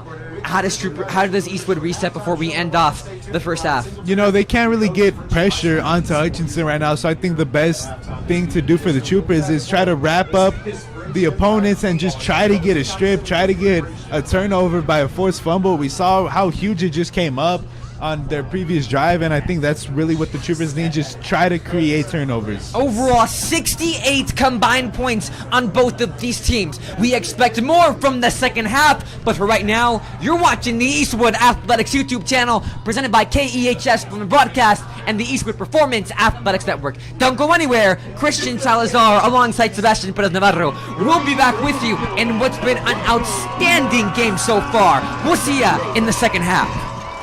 Put your hands together and make some noise for the most electrifying, iconic band in the Sun City! El Paso's finest, the Eastwood High School Trooper Band and Visual Ensemble. The band is under the direction of John A. Matthews II, Art Avila Jr., John K. Oman, and Cheryl Tomzek. Staff includes Imalai Vega, Karime Olivares, Mia Castillo, Claire Newfield, Ashley Fanning, Edward Escobedo, Andy Vasquez, Brian Gonzalez, Nick Gonzalez, Vivian Perez, Sarah Vasquez, Patrick Brown, Jonathan Brown, Ricky Olivares, Christina Pavito, Derek Smith, Catherine Lundy, and Alyssa Mendoza. The band is led onto the field by drum majors Edgardo Malave, Joan Monquero, Alex Webb, and Carlos Bota. Color guard captains are Victoria Vitella, Victoria Gonzalez, and Ivana Morales. The Trooper Band is proud to present their 2023 playoffs production, The Sounds of the Season.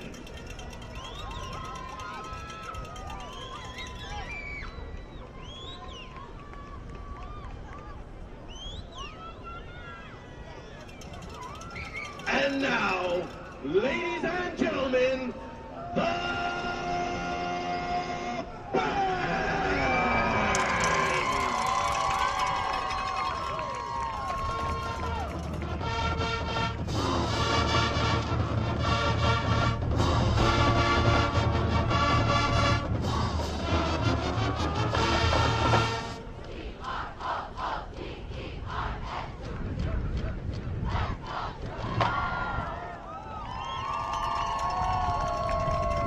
And now, here's a crowd pleaser and one of our favorite stand teasers, Power!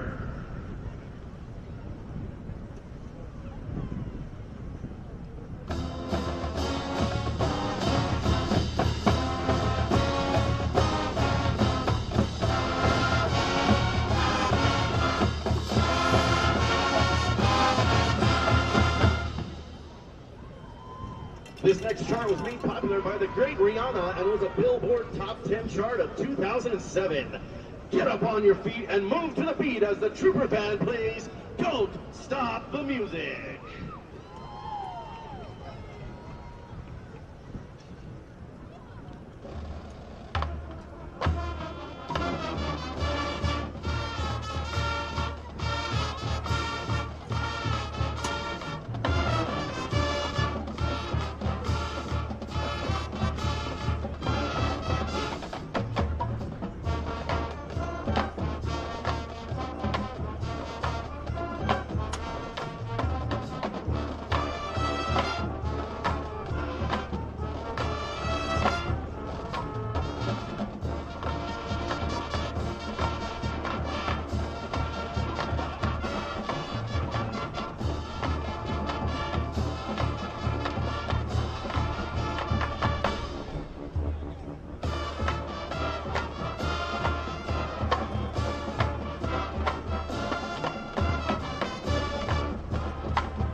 The Trooper Band would like to say congratulations to the Frenship High School Band for a successful marching season, and good luck this concert season.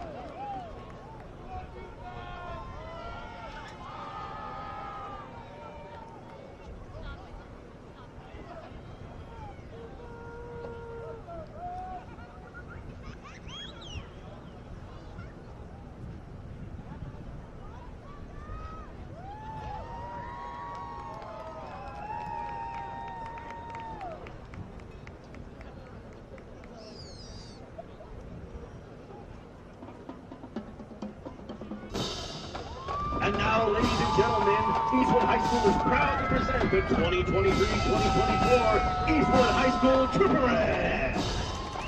The line of the week is Sarah's Line.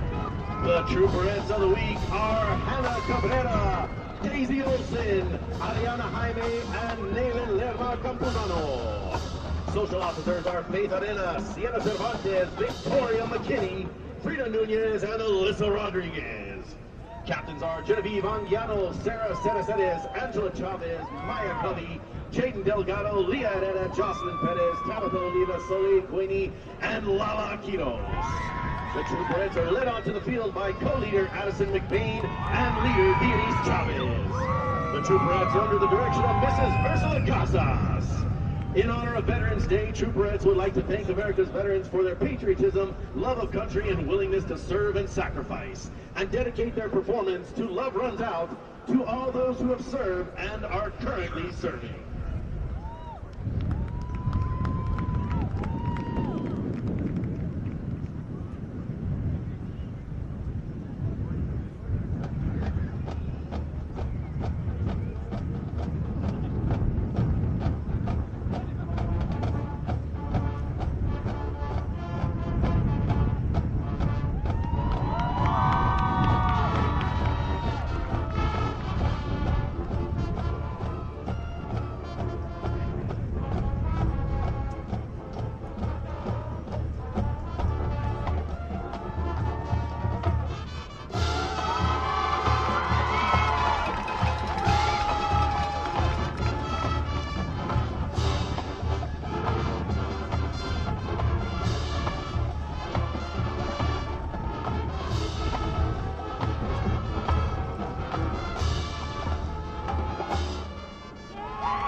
We welcome you back to the Eastwood Athletics YouTube channel presented by KEHS Film and Broadcast and the Eastwood Performance Athletics Network. Sebastian Perez Navarro alongside Christian Salazar. 68 total points in this game.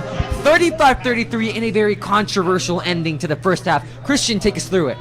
You know, again, I've called it since the beginning. I said it was going to be a high-scoring game, and rightfully so it is. 35-33, just a lot of high scoring, a lot of, I mean, when it comes to the Frenship side, we've just seen them get a lot of their touchdowns and yards from just wide open receivers and downfield, and Hutchinson being able to read the secondary and able to get the ball to his receivers. Whereas the Troopers, they've been getting a lot of their yards when it comes to Minhadis' rushing, when, again, he rolls to the outside, and that's where he gets most of his yards by escaping the defenders, either going to the left or the right. Not a lot up the gut, because the Frenship D-line has been doing a good job of getting that pressure to him, but again, just rolling out to the left or right, doing incredible things right there. We saw the one touchdown by Macias, that one deep play by them. That was about it when it comes to the deep passing game. But, I mean, we've seen a lot of promising things for the second half here to come. 3 touchdowns for Max Mancias so far tonight. 4 for Minhadis, 2 for Minhadis through the rush. However, one of the main things that is on the minds the most, that goal stand, that goal line stand. If we're looking at that replay, I claim it to be that the ball was tucked under the elbow. Christian thinks differently. That was a touchdown. Just like that was a touchdown. I would like to get Mr. Salazar's thoughts on that. My father, Mr. Salazar, was not too happy about the call, and rightfully so. I think it was a touchdown by far. And again, a lot of these fans here today, they were booing the officials as they came back out onto the field to start the second half. And I mean, again, just a very questionable calls today. We saw no horse collar. Just everything about this game when it comes to the officiating has been questionable. We'll take you back to the field. We'll also remind you to the fact that Frenship is going to receive the ball because Eastwood kicked it off. So overall, they won the toss. Eastwood did win that toss. They elected to receive. It worked out because they got the touchdown. However, then they mixed the extra point. It was blocked. Then they missed a 2-point conversion. Christian, if the extra point would have been successful, we would in reality be in a totally different situation because Eastwood and Frenship will be tied neck and neck, and overall the momentum of this game goes very differently. Instead, we have an Eastwood side that really feels spited by the refs' calls, that are down by 2, and our reality panicking. Is this the end of our season? You know, it quite frankly could be. But Eastwood, they're really going to try to pull out, and they're going to try to continue to their next round, where the winner of this game will face the winner of the Boswan South Lake Carroll game. Most likely going to be South Lake Carroll. We'll give you updates on that. It's currently happening at the same time as our game tonight. But Eastwood will come and kick it off. We'll see if there's any surprise in it. An onside kick was attempted. Not yet. It was attempted at the first quarter when Eastwood barely scored. However, now they will be backed up on kicking the extra point. They'll kick it from the 25-yard line. We're set to kick it off at the second half to give you an update on South Lake Carroll versus Boswell. 56-0, the Dragons leading that game. Surprise, surprise. The winner of tonight goes on to face more than likely what will be the Carroll Dragons. Again, they're only through the midway points, so not yet fully decided. Eastwood set to kick it off and start the second half. So let's get ready and let's roll, because it's time for the second half of the Bi-District Championship game here at Trooper Stadium. Set to return at the Tigers get close to the 40-yard line. So about a good 15-yard return for the Tigers. We'll see Hutchinson. How do they want to take it now that they don't have a commanding lead, but they have a sustained lead at the least? They definitely want to come out strong and really set the tempo. I mean, when you're up by two points, you can easily take control of the game by just getting one touchdown and making it a 2-possession game. So I'm sure the Frenship Tigers are going to come out very strong right here. During the regular season, Hutchinson had 33 passing touchdowns through the air. Tonight he has 2 to Layden Stone, 2 to Chase Campbell. He was named Week 7 6A Built for Tough Player of the Week for a performance against Midland Legacy. Looking, throwing deep downfield, wide open man again! again, and the Tigers are going to walk straight into a bigger lead. Touchdown, Frenship Tigers. Lane Stone getting his 4th touchdown of the game, and again, just wide open on the play. 6 touchdown passes for Hayden Hutchinson, almost marking his total tally against Midland Legacy. Again, he was named Week 7 6A Built for Tough Player of the Week by Valley Sports for his 520 pass yard, 5 touchdown passing, and 3 rushing touchdown performance. 42-33, and in one play, the Frenship Tigers make it a 9-point game. You're watching the Eastwood Athletics YouTube channel. Sebastian Perez-Navarro alongside Christian Salazar. Not the best start for the defense, to say the least. Again, definitely not. Again, just wide open. Secondary just can't contain some of these Frenship receivers. Lane Stone, 4 touchdowns. Campbell, already 2 touchdowns, and they're really going to try to keep adding on. The defense has struggled at the least. Again, in their only loss against South Lake Carroll, they did give up over 70 points, and they did give up over 40 points to the Montwood Rams. However, tonight is a very different story because the offense has that trouble keeping up. Again, you've had some interceptions. You've had that non-touchdown call at the end of the first half. You had a pick 6 by Isaiah Samora, and overall there are 6 players on this Eastwood defense who have had interceptions, but in reality, this Eastwood offense is being outpaced in the race. And another notable thing, too, on the line, Jonathan Hernandez came out of the locker room not padded up, still wearing his jersey, but no helmet to be seen, and is in regular pants, so I don't believe he will be playing any more of this game, as Macias lets the kickoff go out of bounds. Jonathan Hernandez was ranked 2nd in sacks for District 1 6A. He was also named the District Defender Newcomer of the Year. He finished the season with 8 sacks, the leader on his team, 52 total tackles, 3 tackles for loss, leader on his team, and 12 total hurries, 2nd on his team. Losing him would truly be a detriment for tonight. So, mark 15 seconds off the clock. The Eastwood Troopers are down by 9. You're asking whether the decision to receive the ball in the first half was the right one, because now you're down by 2 scores. But you've got 2 more quarters to work with. Minhares looking, throwing, but unless that's direction, he's not going to go for much. However, solid yardage to take them past the 35 to the 37-yard line. Minhares is hurt. Minhares' hand.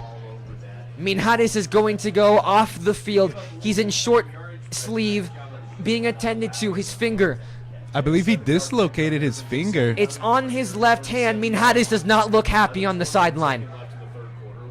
It might be possibly the last snap for the District 6A MVP. Darian Diaz comes onto the field in the bi-district championship. They'll hand it off to Max Mancia, who's going to go for good yardage past the first down marker. Darian Diaz, when it came to the passing game, he went 15 for 21, 207 pass yards, 4 passing touchdowns, 2 against the Socorro Bulldogs. Evan Minhares is not coming back onto the field. An issue with his finger on his left hand, not his throwing arm, but still very impactful possible injury. Hand it off. Mad Max with the stiff and arm. flag. Now we have a horse collar, I believe. Now they call it. Max Mancia remaining with short sleeves. Christian, but the biggest thing to talk about, possibly losing Evan Minhares for tonight. I mean, that's going to play definitely a huge factor in this game. The Troopers are definitely going to have to rely on Max Mancia more and Darian Diaz for the passing game now.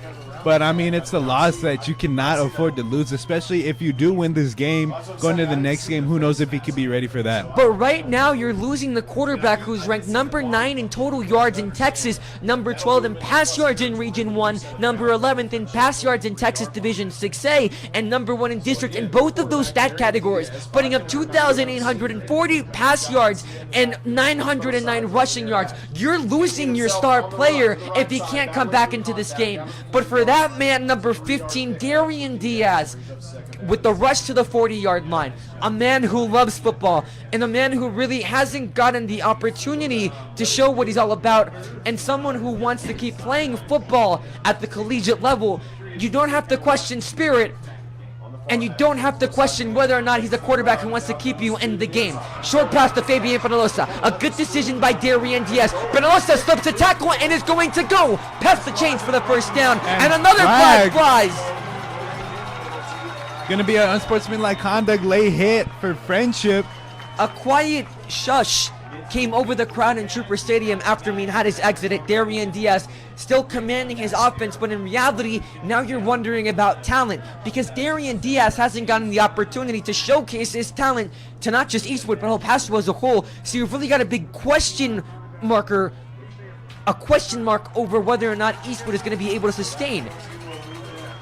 Penalty against the Tigers. It'll move them up. But again, almost everyone in the stadium concerned over what they're going to be seeing on the field. I mean, Hades coming out of the athletic training tent now. Darian Diaz with an opportunity to show what he's all about. Max Mancia slips a tackle. Gains solid yardage. Minhades remains on the sideline during the bi-district playoff championship round. He wanted to go in. Julio Lopez tells him to calm down a little bit. Darian Diaz will remain on the field. Max Mancia being substituted for Jaden Martinez. Max Mancia at 5'8", 150 pounds. Doesn't matter how cold it is, he's going short sleeve. 2 to the right, 2 to the left. Jaden Martinez comes in.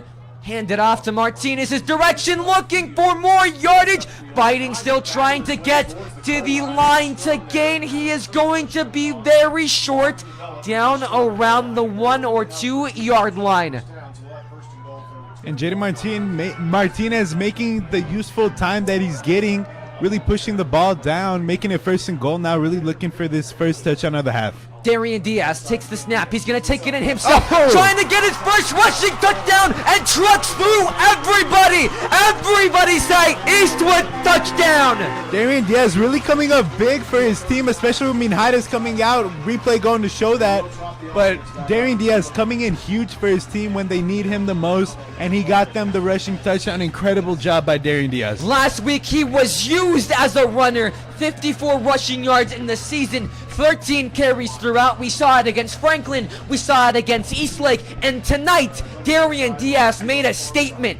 Trooper offense still staying on the field. 2-point conversion. They're trying to make it a 1-score game, a closer game. The pass is intercepted in the end zone, and they're going to take him down. But the saving pick on the 2-point conversion, Santiago and Sanchez. So a PAT that could have really helped out make the score only a 1-point game. Now being down faced even more by 3, so now a field goal can tie the game just again. A missed extra point, a missed 2-point conversion, another missed 2-point conversion. Christian, are these the types of mistakes that really can cost you your season at this point? They really can, and they just keep on adding and adding on. In reality, Christian, is this the best game, especially under these circumstances, against a team like Frenship? Is this where you really want to experiment, or is this where you take the safe options? You definitely have to take the safe options and do what works best. And the Troopers so far, the offense has been looking pretty good. Again, the defense cannot get really stops. They really need to try to get some forced fumbles, I think. Now, do you put Evan Minhades in for this drive? Do you rest him for a quarter and rely on Darian Diaz? Or do you just rest him throughout, hope you make it through to the area championship, and then play him? What is everybody's thoughts surrounding Evan Minhades, and how do you go towards that strategy? I'm sure Coach Lopez is going to want to play it safe, and we have the onside kick. Flies, and the Tigers take care of it. Fabian Penalosa took out his aggression. A harsh hit brought on to Dane Arp. And the Tiger offense will come back onto the field. 1 play, 1 touchdown off the bat. Dane Arp is one of those, 6'4", 175. The long pass by Hutchinson. Really quick, going back though, even if Coach Lopez doesn't want to play Minhades, I'm sure Minhades is not going to take no for an answer. He's going to do everything he can to try to get back onto his field. 1 deep safety for the Eastwood Troopers. That's Jude Walker. The Tigers will start past the 45 to the 47-yard line. Still in their own territory. Hutchinson with 2 receivers to the left, 2 to the right. They're stacking receivers at the line. Hutchinson takes the snap, gonna hand it up the gut to Cortez. Cortez makes a move to the edge. Cortez makes another move. Cortez is going to go inside the red zone. And a huge gain of about 50 yards. Tigers already into red zone territory within one play. However, flag flown, and it'll be a holding against the Frenship Tigers. Move back the run. It's called void. So it would have been the biggest gain from scrimmage for Cortez. Instead, is canceled out, and the Tigers now move back on the penalty. Lifesaver for Eastwood, Christian. Definitely is. So because of the holding rule, it first down and 3 at the 46-yard line. That's where the referees place it. That's where it will be played. 2 receivers on both sides. 2 deep safeties for the Troopers. Robertson in motion. Hutchinson has eyes for deep. Downfield. The pass is caught. He has the catch. Complete to Layden Stone tonight. And an injured Trooper on the field after the huge reception by Layden Stone. Can't visibly see who it is, but athletic trainers come running to aid. And I believe it's Nate Mendez down. Man on the coverage for that one. Layden Stone used his height in order to beat Nate Mendez up top. But currently being attended to on the field. But just a tremendous catch by wide receiver Layden Stone, Christian. And perfectly placed pass by Hutchinson. Hutchinson has been great when it comes to the deep ball. Overall, more of the decisions to go with the deep pass. The injured player in question still being attended to. Coach Julio Lopez on the field. Athletic trainers still heavily trying to aid the injured player. We believe to be Nate Mendez based on from what we saw after the great grab by Layden Stone. 4 touchdowns on the day. And just like that, the Tigers will be placed first down and goal. Ball at the 8-yard line. They're leading by 3, 42-39. The athletic trainers still trying to aid the Trooper in question. You're watching the Eastwood Athletics YouTube channel. We'll take a short break while the Trooper in question is being attended to.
We welcome you back to the Eastwood Athletics YouTube channel, and before we say absolutely anything, a huge prayer goes out to Nathan Mendez.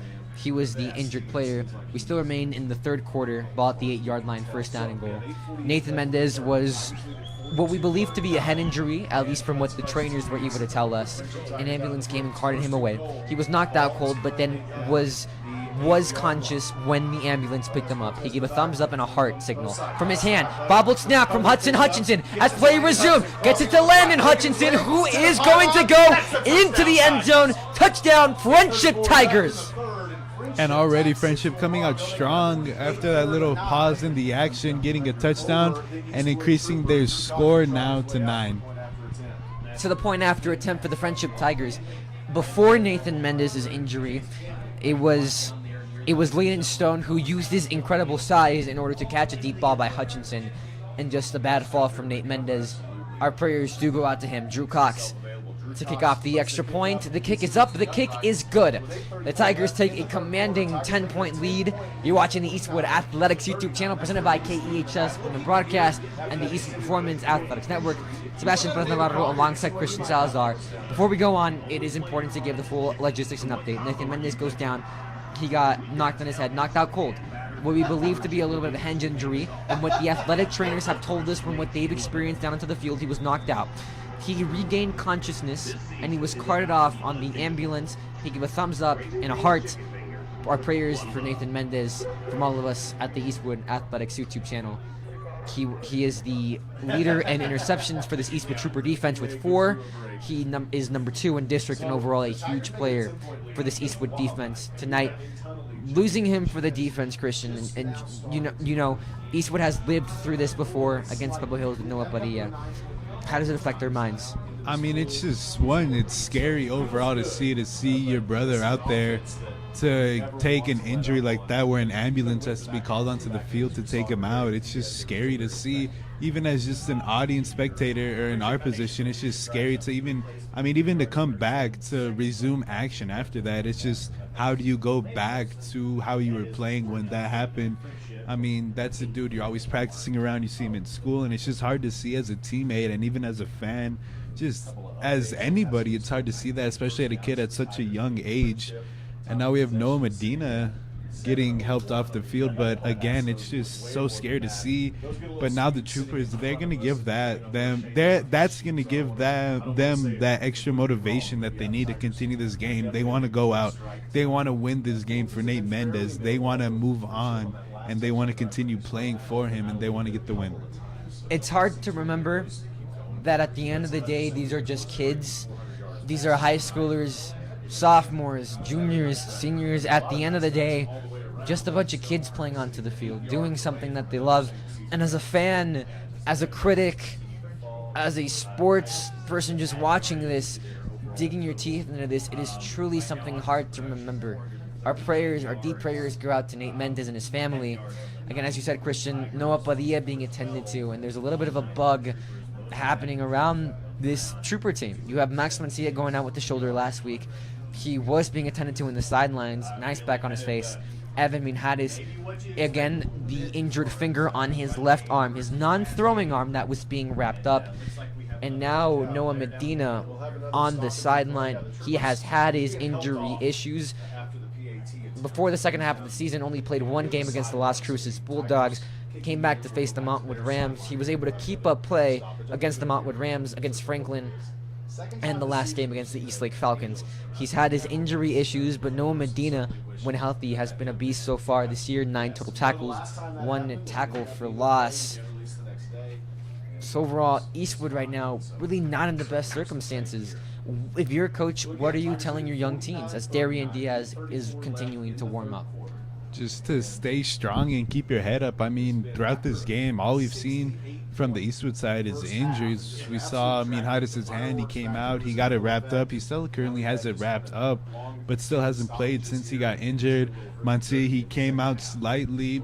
I saw him with an ice pack over his face. I don't know what exactly happened. And again, just that huge loss from Nate Mendez coming out of the game, getting carted off in an ambulance. And now Medina, he's still not off the field, and they're taking their time with this one too. They want to play it safe as the Troopers are in a huddle now praying for these two players on their team. And also Jonathan Hernandez too.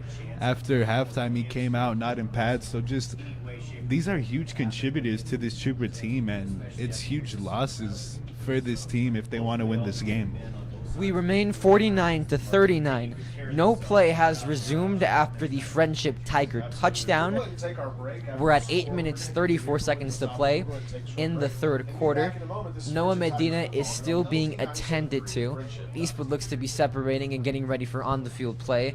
Friendship still remains in the huddle. Darian Diaz is warming up as though he's going to go in. So have you stated, Jonathan Hernandez, Evan Minhares, Nate Mendez, and now Noah Medina. It looks as though the field is clearing from our perspective. You have missed absolutely nothing. 49-39, we remain still early on in the third quarter. 8 minutes, 34 seconds, but now a new development. Evan Minhares has returned to the field, throwing passes, warming up.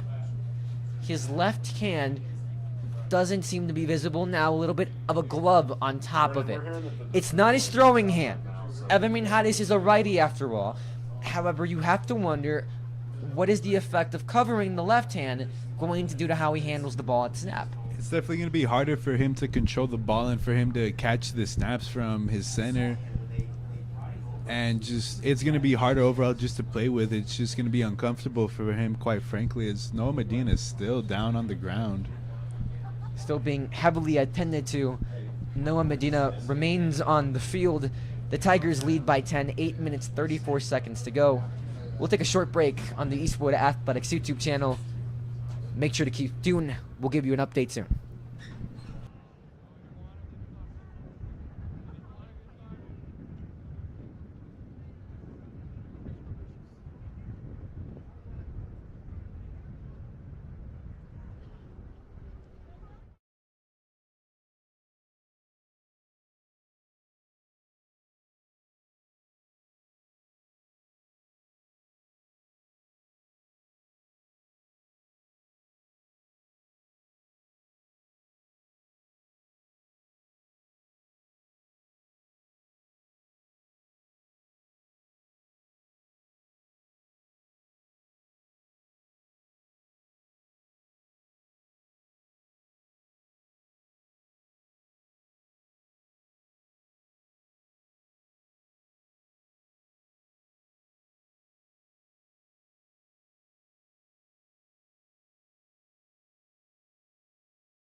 We welcome you back to the Eastwood Athletics YouTube channel to give you an update of what just happened. Currently, Frenship points an onside kick. Who get it back? Yes, they do. Frenship starts off with an onside kick, and they get the ball right back. Let's update you on what just occurred. The Tigers score the touchdown. After that, Noah Medina collapses into the arms of the coach. From what we're being told by the athletic trainers and reporters on the field, it is a back concussion. An ambulance was called out to help Noah Medina. His pads and uniform were taken out. He was able to move everything. Again, what we're being told from the trainers and reporters on the sidelines, it is a back concussion. Noah Medina, alongside Nathan Mendez, are conscious and they are moving everything. When Nathan Mendez was knocked out, he got back to being conscious. He gave a thumbs up and a heart symbol with his hands. So both of these men are conscious, but so far 2 ambulances called at Trooper Stadium. We get back into play. The Frenship Tigers takes a snap. Hudson Hutchinson steps up, still alive. Hudson Hutchinson gets to the 40, still alive, and goes to the marker. Close for the Eastwood Trooper first down. But overall, the injury situation is this. Both Noah Medina alongside Nate Mendez, ambulance is called, but both men are okay. They are conscious, and they are headed on their way to the hospital to be checked out. For Nate Mendez, it is a head and neck injury, conscious. Noah Medina, back concussion. Handoff to Cortez, up the gut, gets enough for the first down. But again, we reiterate before we fully go back into play, both of these men are conscious and they're okay. But from all of us at the Eastwood Athletics YouTube channel, we send prayers to both Nate Mendez, Noah Medina, and their families alike. The Tigers moving alongside the ball, 8 minutes, 5 seconds to go. They're up by 10 after getting the onside kick at Trooper Stadium. Hudson Hutchinson takes it, stepping up, looking, throwing deep downfield, open man. The Tigers able to move the chains. The pass complete to Landon Hutchinson. Between Landon and Brooke Robertson. Landon Hutchinson gets the catch. He's inside the 10. They've got him at the 8. Landon Hutchinson again signed on to Bling College to play baseball at the collegiate level. And for these Tigers on November 8th, they had a huge signing as 13 athletes went on to the game. Another injured trooper on the field going off of it. Carl Fuller being attended to on the sideline, grasping at his shoulder, his left shoulder. Hudson Hutchinson hands it up to Cortez. Cortez close to the end zone, but not quite there. Inside of the 1. A new set of down for the Frenship Tigers. 2nd down and goal. Tigers definitely moving the ball after the successful onside kick attempt. Already within the Troopers' 5. Hutchinson takes the snap up the middle to Cortez. He is not going to get there. The Eastwood Troopers make a stand. So the current man being attended to was Victor Arujo on the sideline. He was taken into the tent, grasping at his left shoulder so far. Noah Medina, Nate Mendez, Evan Minhares, Max Mancia, alongside Jonathan Hernandez, have dealt with injuries today so far on the trooper side. 2 ambulances being called, but again, both men who had ambulances called, they are conscious, but our prayers go to them and they go to their families. 3rd down and goal, under 7 minutes to play. Ball at the 1 for the Frenship Tigers. Ramon Laguana out as cornerback, replacing Nate Mendez. Hutchinson looking, throwing wide open man, Landon Hutchinson, and the Tigers take a dominant lead. Touchdown for the Frenship Tigers. Hutchinson wide open again, just finding flaws in the secondary here and getting the Tigers another touchdown in this 3rd quarter.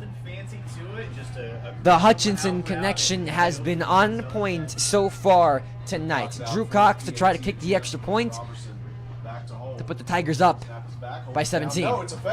They fake it with Robertson, looking to the end zone, now gonna run with it. Ramon Laguana trying to stop him, throws it into the end zone, open man off the hands. Brooks Robertson cannot complete the pass into the end zone, and just like that we go to 55-39. You're watching the Eastwood Athletics YouTube channel. Sebastian Perez Navarro alongside Christian Salazar. The series of events that we've just experienced in reality, they're not seeing the professionals yet even high school. So in reality, the first thing that we have to address, the only doubts on the field for these players are the coaches. What are the coaches, the team's main leaders, trying to communicate to their players on both sides? Frenship, who's leading 55-39, and Eastwood, who's currently trailing. and just lost 2 of their teammates to ambulance-worthy injuries. Well, right now, Friendship, the coaches are telling their players, I'm sure, just keep doing what you're doing. You guys are doing a good job. You're up. You have the game in your hands right now. You're trying to seal it out, whereas the Troopers, I mean, when it seems like it can't get any worse, it just does, and unfortunately just so many misfortunate things has happened to this team in this game, but the Troopers are really going to try to keep their head up and just continue throughout this game and really play again for those injured players. We have an update for you when it comes to South Lake Carroll against Boswell. That game ended. The Dragons dominated, beating Boswell 70-0. So it is official. Tonight's winner faces South Lake Carroll at a neutral setting that is yet to be decided. The Tigers kick it off deep downfield. This time, no onside kick. The Troopers take it in and take it right out. The question is whether or not we'll see Darian Diaz or Evan Minhadis. Both men were taking practice snaps. Evan Minhadis had his left hand wrapped, the complete hand. He goes out onto the field. You have to wonder how that left hand is going to play when taking in snaps. Again, his throwing hand is his right arm. However, completely missing most function. The wrap is off. His left hand is free. We'll see how Evan Minhadis adjusts to this new limit. Trips to the right, one alone to the left. High snap off the bat, and another turnover for the Eastwood Troopers, and the Tigers get it back. A high snap bobbled, a turnover, and in reality, a Trooper team that seems rattled. I mean, they just can't catch a break right now, Sebastian. Right when the second half started, just everything started going downhill for them, and it still is. 16 points down. They went in to the end of the first half, down by only 2. The Tiger lead has increased to 16 points. And what we've had is 3 injuries to 3 very important men on this team. 2 very scary injuries that have warranted impactful action. And now the Troopers couldn't even get a snap off before a turnover happened. And in reality, the Friendship Tigers, as not very moral, you could say it could be, going for an onside kick after the back-to-back ambulances at the end of the day. It is a football game. The Tigers did what was strategically the smartest thing to do. When it comes to the question of morality, you can't really balance that. However, the Tigers did catch the Troopers off guard on that onside kick. A big reason of why they're commanding this game, as well as their efforts in the past. Hudson Hutchinson has been phenomenal so far. They're leading 55-39. We reach under 6 minutes to play in tonight's game. Second down and goal for the Friendship Tigers. Ball at the 6-yard line inside Trooper territory. Hutchinson takes the snap, hands it up the gut to Cortez. No, goes himself. Landon Hutchinson, and make it back-to-back touchdowns for the Friendship Tigers. And Landon Hutchinson coming up huge in this third quarter, already getting his second in the span of minutes, and really increasing this Tiger lead. Hutchinson now goes over 8 touchdown passes tonight. 61-39. The Troopers trailing big time. Hutchinson, a phenomenal game so far. Layden Stone alongside Landon Hutchinson have been his guys so far this season. We are waiting the extra point. You're watching the Eastwood Athletics YouTube channel. Sebastian Perez Navarro alongside Christian Salazar. Hutchinson has just been on it and really proving why he's a 5-star national recruit. So far, great game, putting up 61 points on the board. All of those coming via passing touchdowns for the Friendship Tigers. And now for Eastwood, you're in a detrimental situation. You've got under 6 minutes to play in the third quarter. You got a fourth quarter that you've still got to go through. You're down now by over 3 scores. How do you handle it? I mean, you just really need to start lighting it up, just throwing deep passes to try to overcome this deficit that they're in right now, currently 61-39, just do anything to come back into this game and keep any playoff hopes alive. The Frenship Tigers do have an athletic powerhouse on their side, as this week they signed over 13 athletes to be exactly. They signed to continue their athletic careers at the collegiate level. The Tigers will go for it on the 2-point conversion. Hudson Hutchinson on the field, looking out to the flat, goes out right down the middle. The pass complete to Layden Stone, and the Tigers get 2 more on the board. 63-39. You're watching the Eastwood Athletics YouTube channel. We'll be back with more. This is Frenship Tigers football here on Double T 97. As we were speaking on the powerhouse that the Frenship Tigers held, they were able to sign 13 athletes to continue at the collegiate level. That includes 3 on the baseball, 3 on girls basketball, 1 on boys golf, 3 on girls soccer, 1 on softball. The universities consist of Louisiana Tech University, which Brooke Robertson was signed on with baseball, not with football. And Makaya Varela signed onto the University of Texas at Dallas. And the University of Texas at Arlington acquired Kinley Bolin from softball. The Tigers set to kick it off to the Eastwood Trooper offense after the huge mistake, costing them another touchdown. Again, down 63-39. The Tigers 2 timeouts. We're still in the third quarter, a very tough third quarter, not just on the field, but mentally for this crowd, mentally for these players. However, Christian, in reality, this is when you show how much resilience and poise you carry, no matter the scoring situation. And the Troopers just really need to play as tough as they can, especially towards the end of this third quarter. And going into the final quarter, they just really need to play it and give it their all. High kick for the Eastwood Troopers. Alex Sanchez muffs the kick, gets back on it, but barely.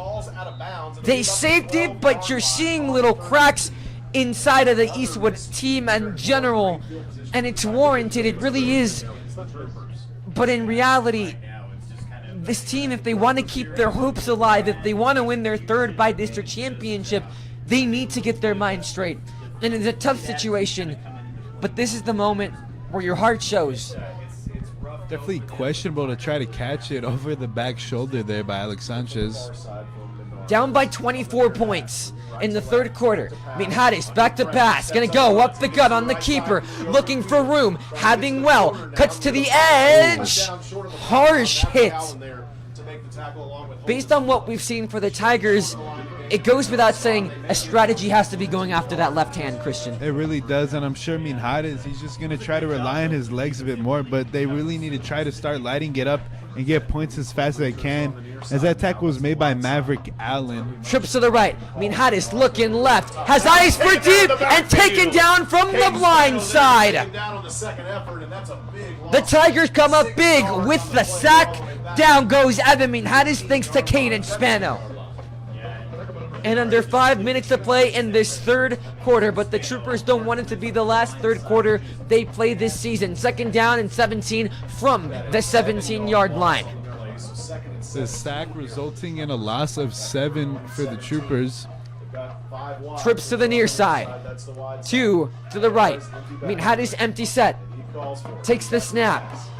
Here comes the pressure. Minhares backing up. There's nowhere to go. He's in the end zone. Loses the ball. The Tigers jump back on it. Oh my goodness. Mistake after mistake. And it is a Frenship Tiger touchdown. Running away from 5 And this Trooper team just looks defeated. Nothing is going in their favor at all.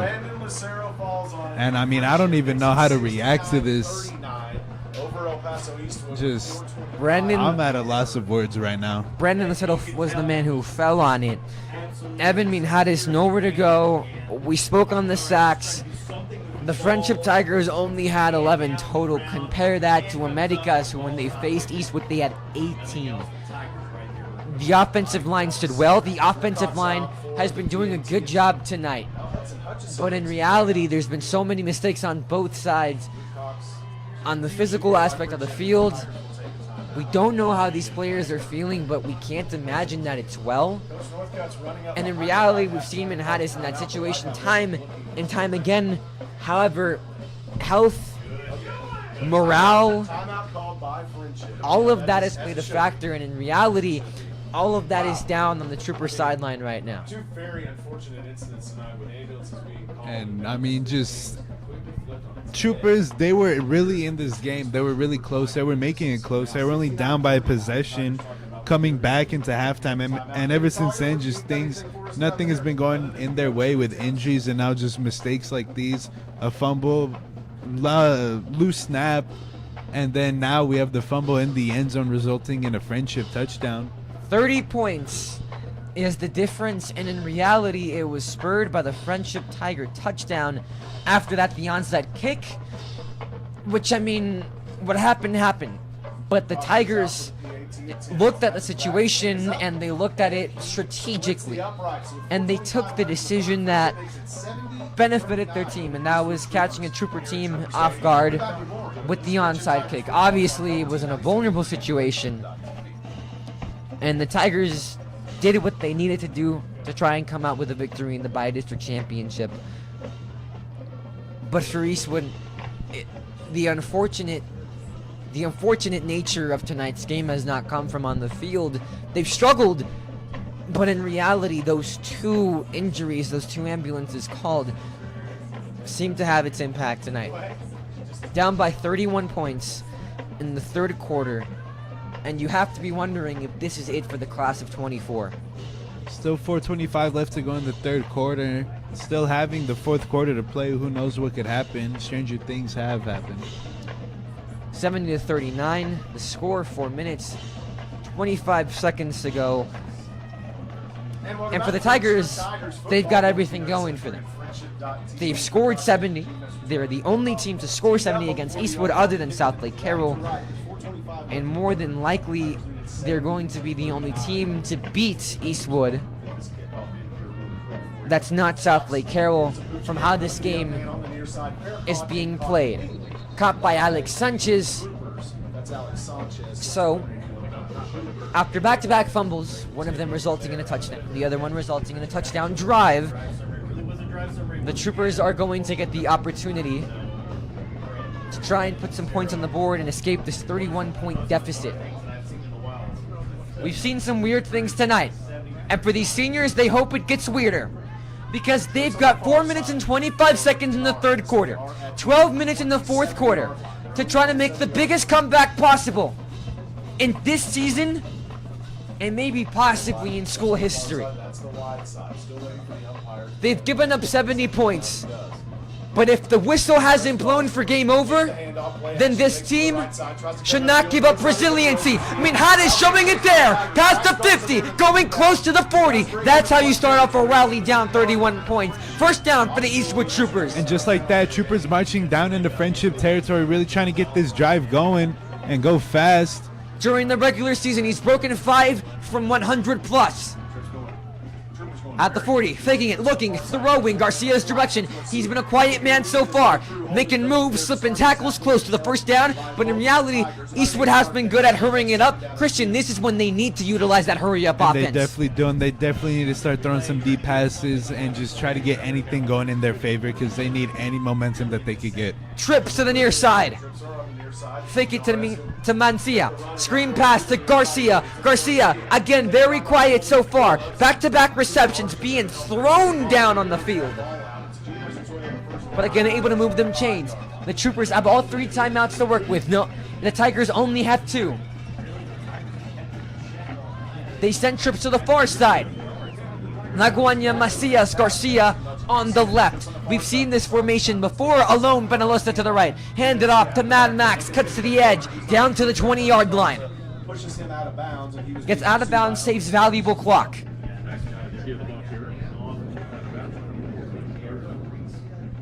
What Eastwood is fighting for tonight, their 3rd straight bi-district championship. Not just one, but one at home. They won it in 2021 against Abilene, 2022 against San Angelo Central. They're trying to do it against Frenship. I mean, Hades stays on his feet. I mean, Hades is going to go all the way into the end zone. Everybody say Eastwood touchdown. I mean, Hades coming up huge for his team, especially when they need it the most right now. We have a replay going to show. I mean, Hades, incredible job to evade defenders. and even standing upright even after the tackle attempt. Incredible job by Minhares. Minhares got everybody out of his way. Coach Lopez is going to keep his offense on the field to go for 2. Empty set for Minhares, trips to the far right. 2 men on the left. Minhares takes the snap, looking to the left, rolling out to the right. Wide open man in the end zone, just off. A little bit too low, and the pass goes incomplete. The 2-point conversion is no good. And Christian, if you're Eastwood, you're wondering what if? What if that extra point and the first touchdown to put Eastwood up 6-0 was good? I mean, there's just been a lot of what ifs. What if nobody got injured? What if that touchdown before halftime was actually called a touchdown, which it should have? But just a lot of what ifs have happened in this game, and unfortunately the Troopers have been on the wrong side of it. For Eastwood, you've got a little something going at least. You put up a touchdown on the board. You cut the deficit from 31, 70 to 45. The score you're watching the Eastwood Athletics YouTube channel. Sebastian put on the bottom alongside Christian Salazar. If you can't stay with us for the entire game, you can check out the KEHS Film and Broadcast X and Instagram page for live updates. Currently, the Troopers trying to rally. They tried an onside kick earlier on. It failed. This is more than likely the moment to try and do it. We'll see how Eastwood handles the rest of tonight. Troopers definitely don't really have anything to lose in this situation. Being down by 25, just have to get something going. 3 minutes, 15 seconds to go. Diego Rivera steps up the ball. The Frenship Tigers expecting an onside kick based on the formation. They give the onside kick. It goes the yards it needs and out of bounds. It went 1 yard short from 10 yards and the penalty flies.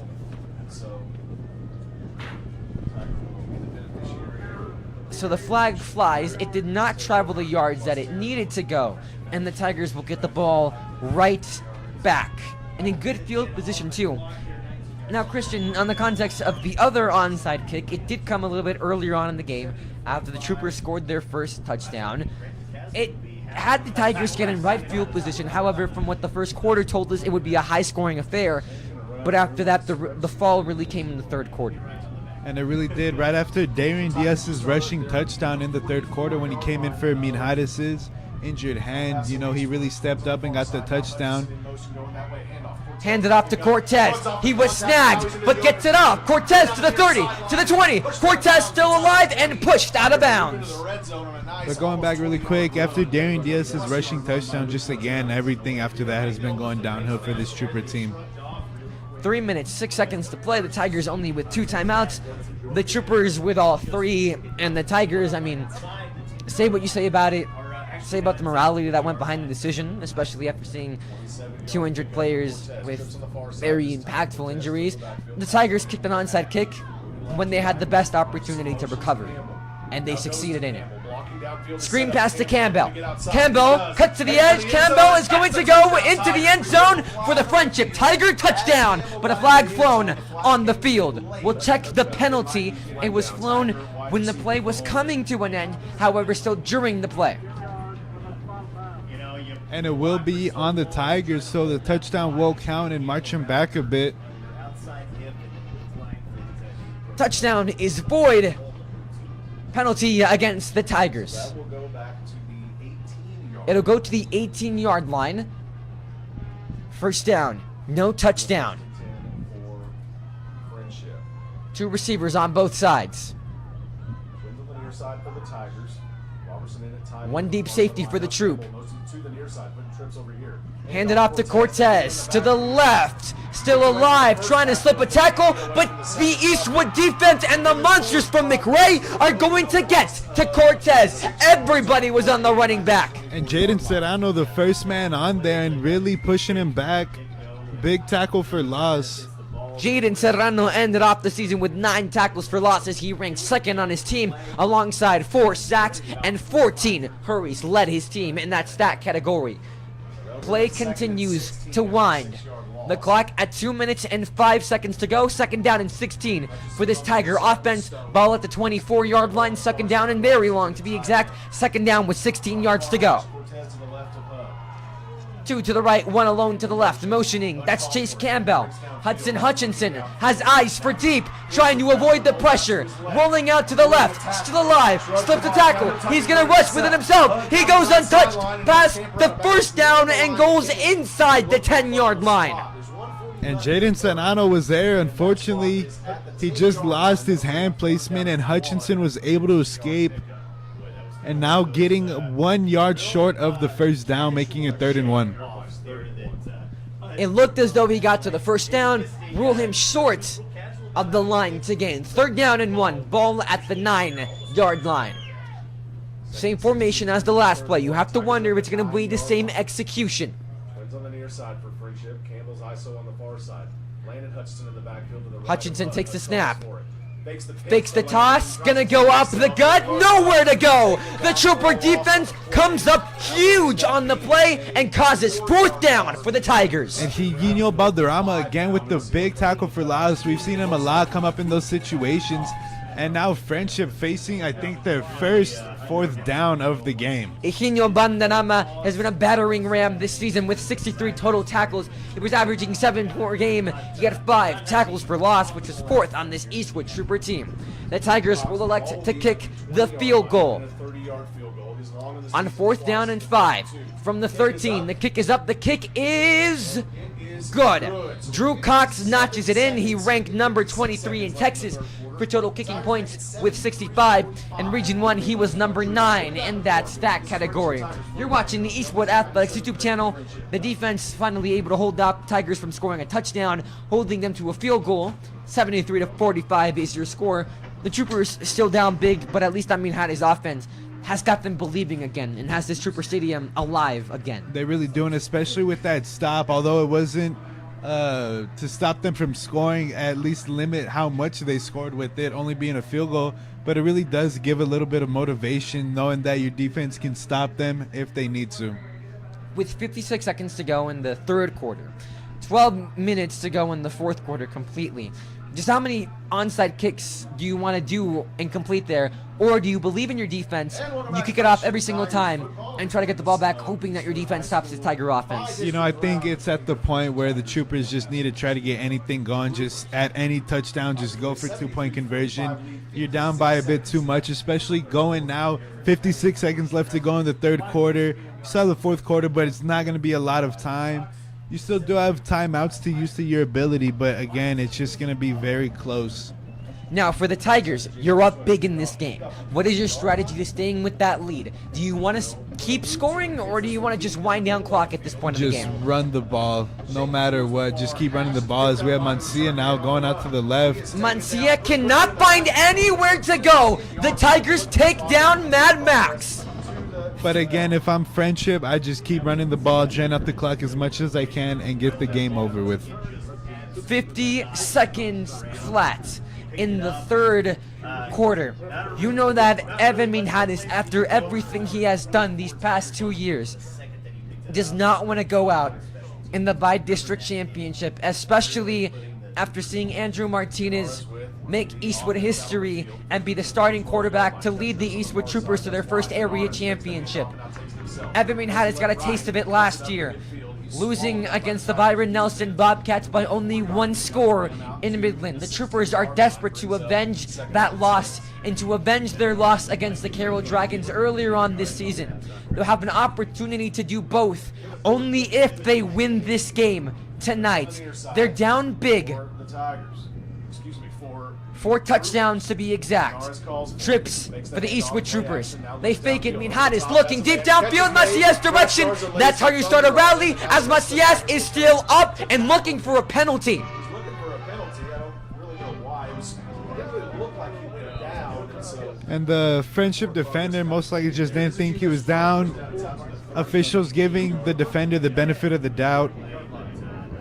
Trips to the far side, hand it off to Max Mancia, cutting the edge, 1 stiff arm, tries to spin a tackle, but nowhere to go. Owen Sparks takes down Max Mancia.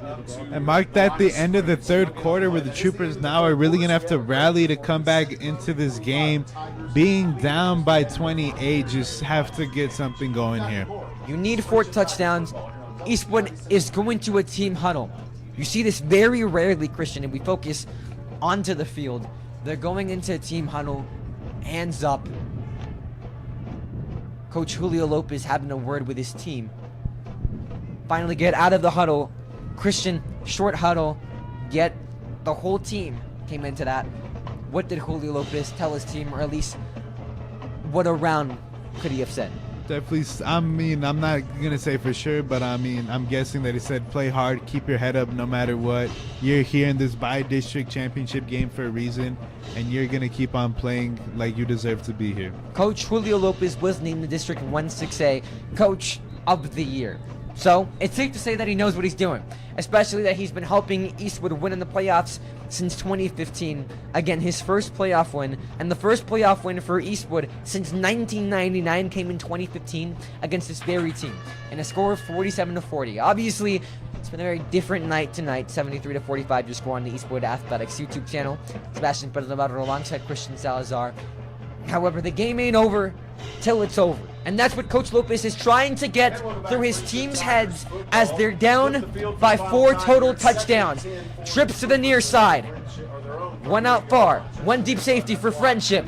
Gets rid of it to Max Manciak, who's going to be stopped near the 45-yard line. 2-yard line, so bring up second down to about Makes it 3rd down and 6 for the Eastwood Troopers from the 42-yard line. Time continues to roll. Eastwood not hurrying up very much. Trips again to the near side. Laguana, Macias, Garcia in that order. Minhares back to pass. Looking to move along the left side. Still alive. He's trucking all the way. No one's going to put Minhares down until he says so. Minhares again really utilizing his legs when he needs to and showcasing his incredible strength, pushing through all these defenders and marching down to get the first down for the Troopers. The Tigers send one deep safety. That's Holden Phillips. He had the interception against Minhares earlier. It is Minhares' only interception tonight. Garcia in motion. They're going to hand it off to Max Mancia on the opposite side. Mancia trying to move around defenders and gain solid yardage to make it 2nd down and workable. So a 3-yard pickup there. Nice pursuit. So the Eastwood Troopers are moving into Tiger territory, trying to cut it to a 3-touchdown deficit, but in reality, they're not hurrying up as much as they should. And they really need to, Sebastian. 3 timeouts left, 10:45 to go in the 4th quarter. Just really need to start lighting it up and get anything going. The Tigers are staying poised. 2nd down and 7 from the 44-yard line. They fake it to Max Mancia. Evan Minhares has eyes for deep towards Garcia's direction. Garcia still pushing, and a huge play to take the Troopers inside of the 10, right to the 5-yard line. And right there, incredible reception by Rudy Garcia with the defender in his face. Incredible grab, and now I'm sure the Troopers just going to try to rush and get a touchdown with Minhares right here. Garcia has no touchdown tonight. They send trips to the right, one alone to the left. They fake it to Mad Max, and Minhares is going to go into the end zone. Everybody say Eastwood touchdown. Let's check that replay from QB number 1. A great play by the Eastwood Troopers. Able to maneuver. Evan Minhares does what he needed to do. They cut the deficit to 22. To cut it to 21 exact, Diego Rivera will attempt the extra point. Coach Lopez yelling onto the field. The snap, the hold, the kick is up, the kick is good. Eastwood cuts the deficit with 10 minutes and 17 seconds left. 73-52 is your score. You're watching the Eastwood Athletics YouTube channel. Sebastian Perez Navarro alongside Christian Salazar. Thank you for spending your Veterans Day with us.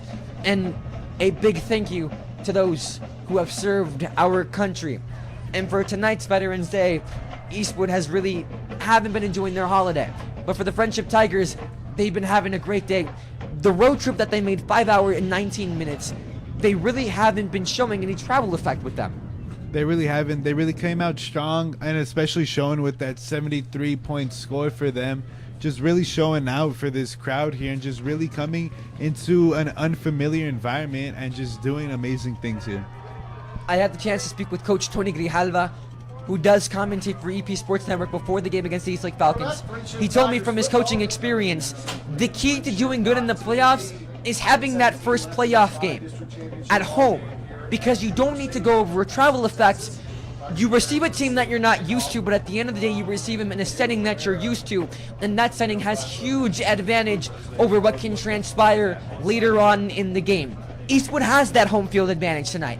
Even though they're down by 3 scores, even though they only have a quarter left to go, if this place is, as said, one of the loudest and one of the toughest environments, then how better to prove that than with coming back down by 3 touchdowns with 10 minutes and 17 seconds to go. Onside kick right into the hands of the Frenship Tigers. Trying anything at this point. However, the Troopers were able to contain the Tigers to a field goal last drive. The upgrade to that would be no points at all. Troopers only needing 3 touchdowns to tie the game again. They'll mark him down exactly at the 45-yard line. For the Frenship Tigers, they're showing that their school bursts out very well-oriented athletes. As with basketball season in its early start, Frenship is starting it on Saturday. Their fair share of jam-worthy hoopers have risen. The most notable one, Patton Pinkins, a junior who has already committed to Ole Miss. Hudson Hutchinson takes the snap. That man has not committed to any college yet.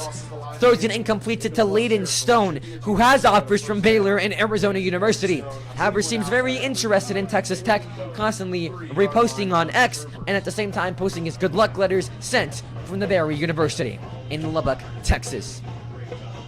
Continuing on the side of the Hoopers for the Frenship Tigers, Abby Holder, a senior, was nominated the Lubbock Advanced Journal's Fans' Choice Preseason Player of the Year and assigned to Eastern New Mexico University. Was also part of the 13 athletes that signed to play at the collegiate level this Wednesday. And the handoff to Cortez. Being tackled by the Turf Monster there. The Turf Monster comes for all of us, Christian. It doesn't matter if you're a freshman, a junior, a sophomore, or someone playing on varsity. One day, the Turf Monster always comes. My inner Halloween bursted out there for a second. 2nd down and 12 from the 35-yard line. Twins on both sides. 2 deep safety for the Eastwood Troopers. Hudson Hutchinson takes a screen pass towards Layden Stone. LaGuanya tried to take him down. LaGuanya is very much on double duty, playing cornerback.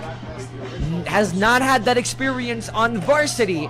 Maybe on junior varsity. Again, that's where they experiment a lot with different formations, different settings for different players. However, having to be a little bit of a tough adjustment for Ramon LaGuanya. And Evan Macias too, playing cornerback. The Frenship Tigers taking their time. Play stops at 9 minutes and 8 seconds. 3rd down and 11. Ball at the 44-yard line.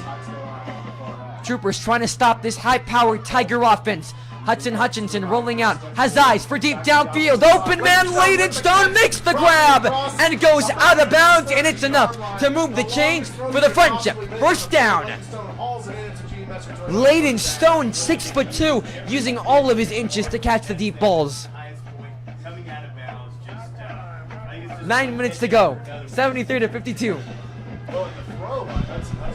A great throw, and in reality, Layden Stone, a lengthy receiver. No high throw is enough to supersede Layden Stone. Handed off to Cortez. Tried to break it, non-successful. 2nd down. 73-52. Down by 21 points.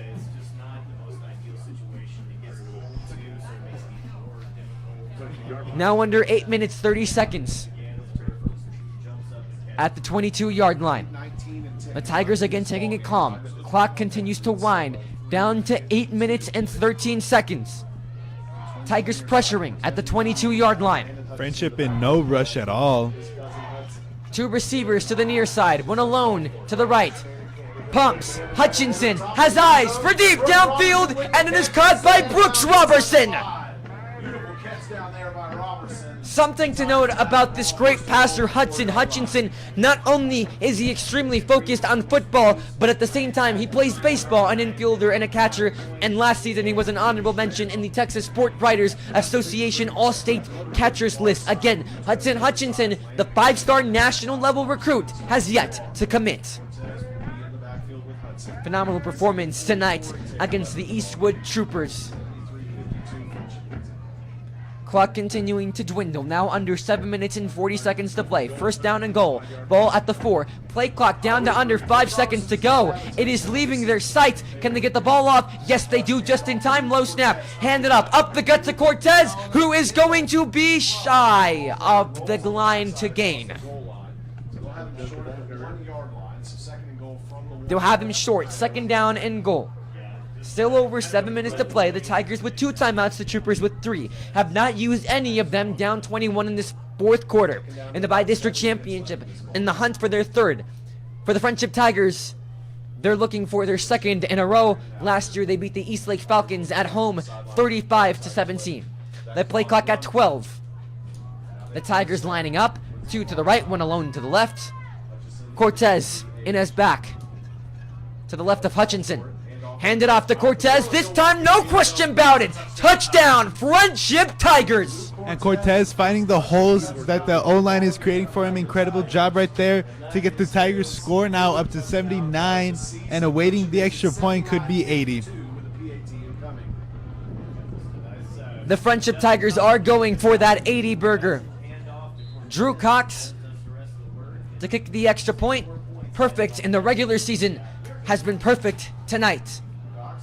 The kick is up. The kick is good. So regarding that missed 2-point conversion from the fake from Brooks Robertson, Drew Cox himself, when he's attempted to kick, has been perfect tonight, as he's been perfect all regular season. You're watching the Eastwood Athletics YouTube channel. Thank you for sticking with us tonight and this entire season. Sebastian Navarro alongside Christian Salazar.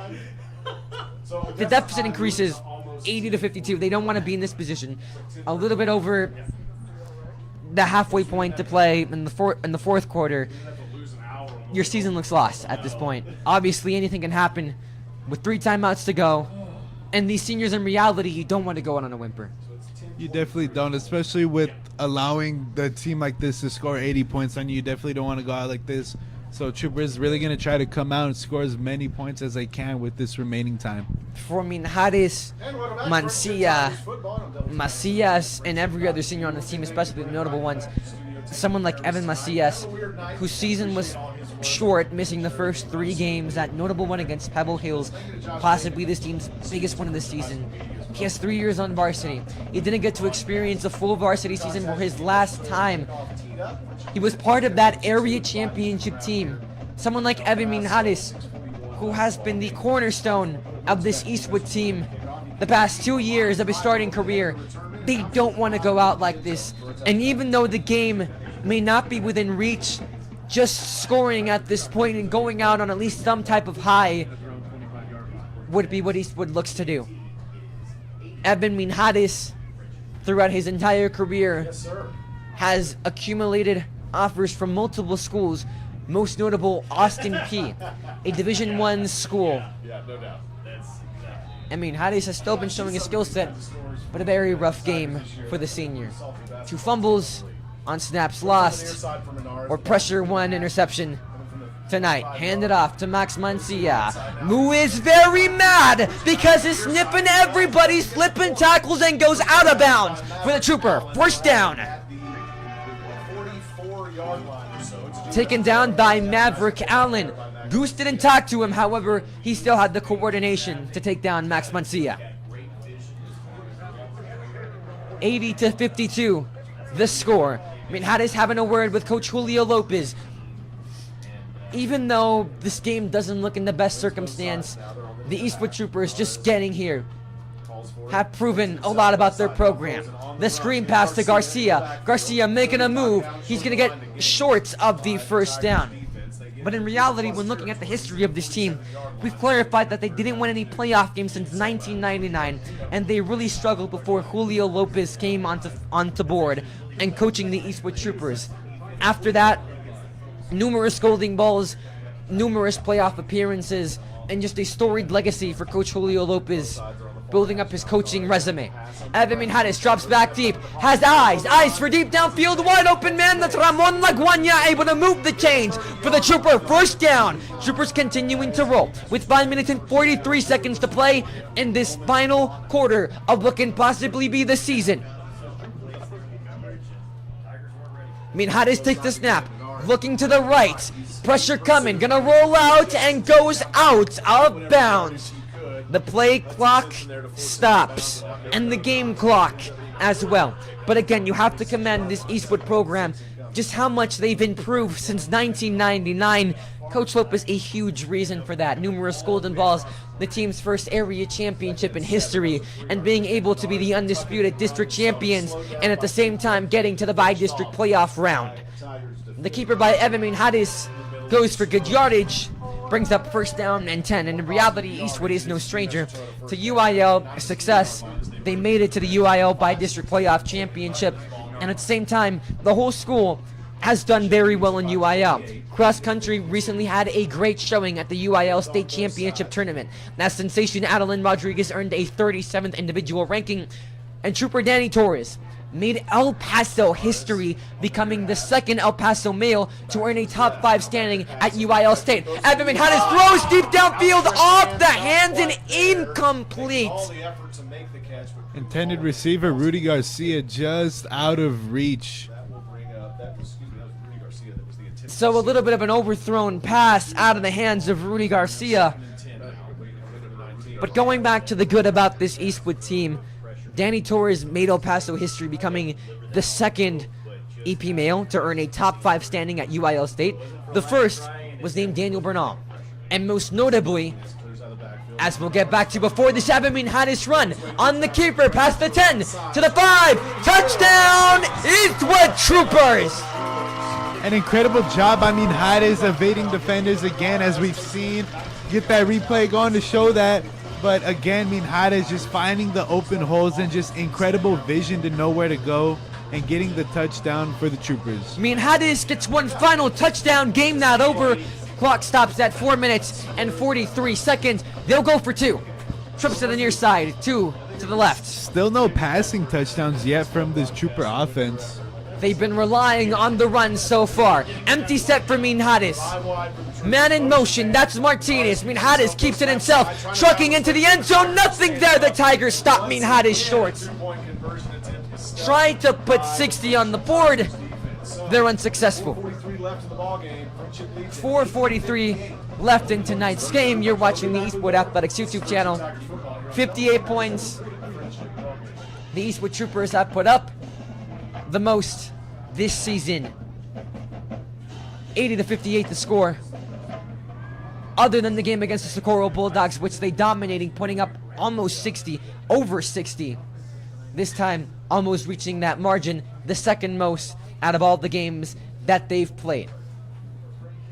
The Frenship Tigers, seeing how the onside kick goes, will 50-50 get the ball back. But returning to how this school in general has done great at UIL, Coach McLean at the UIL State Championship tourney was named the National Federation of State High Schools Association Texas Boys Coach of the Year for all the state.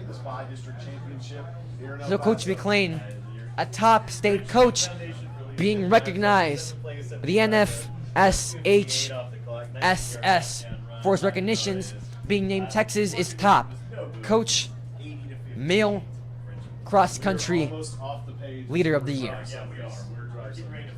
4 minutes, 43 seconds to go. The Tigers will get the ball right back at the 40-yard line. That's where the kick will be kicked off from.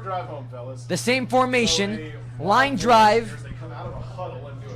It'll take a bounce, out of bounds. We'll see the yellow on the field.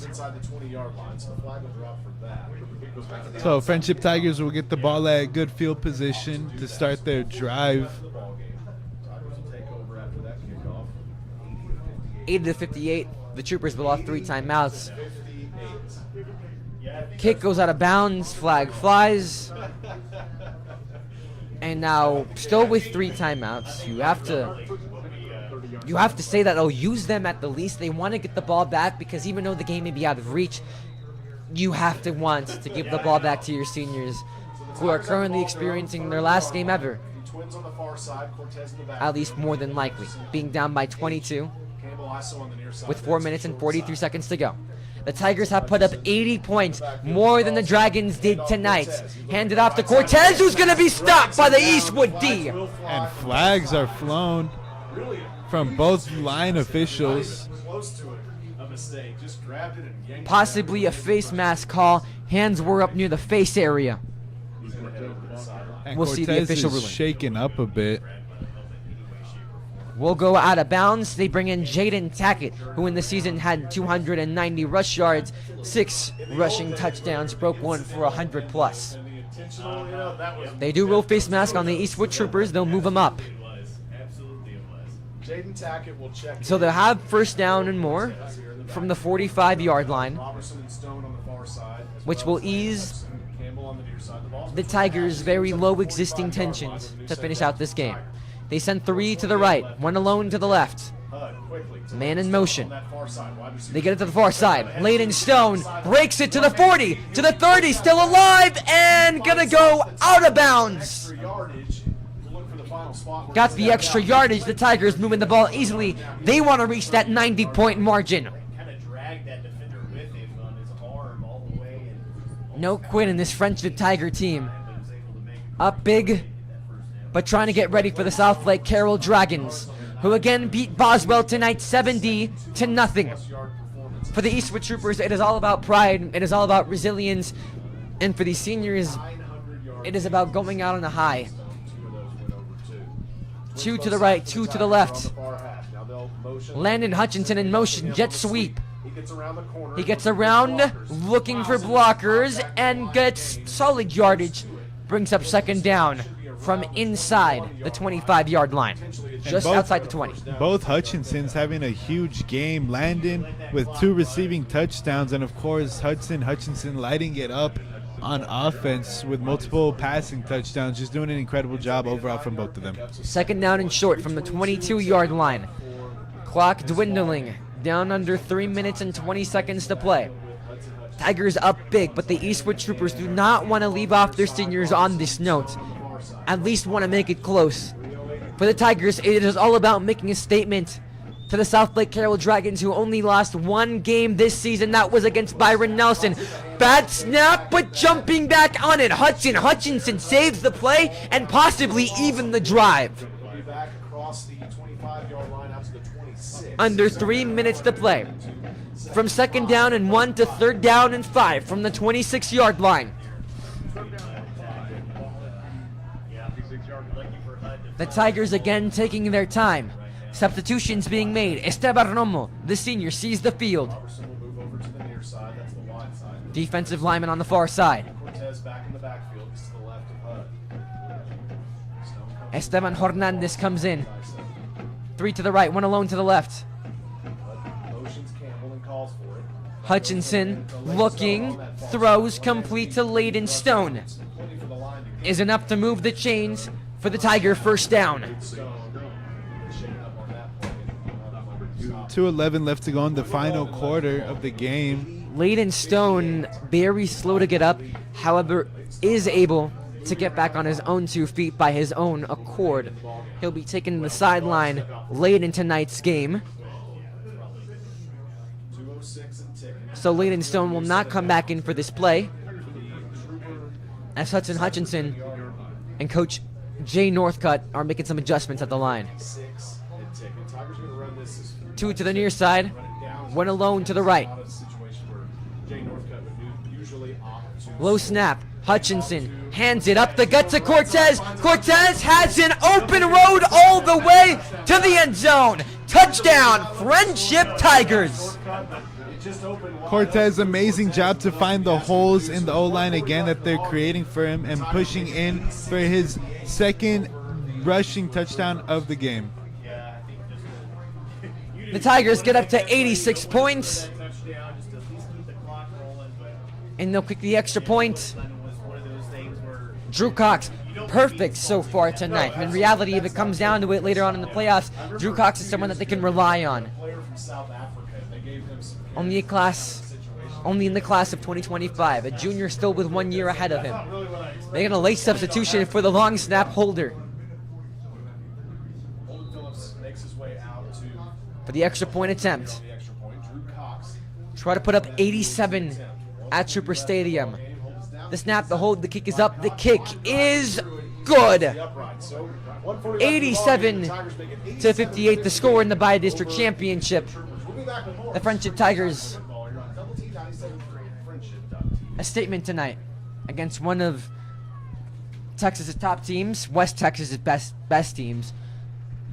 87-58.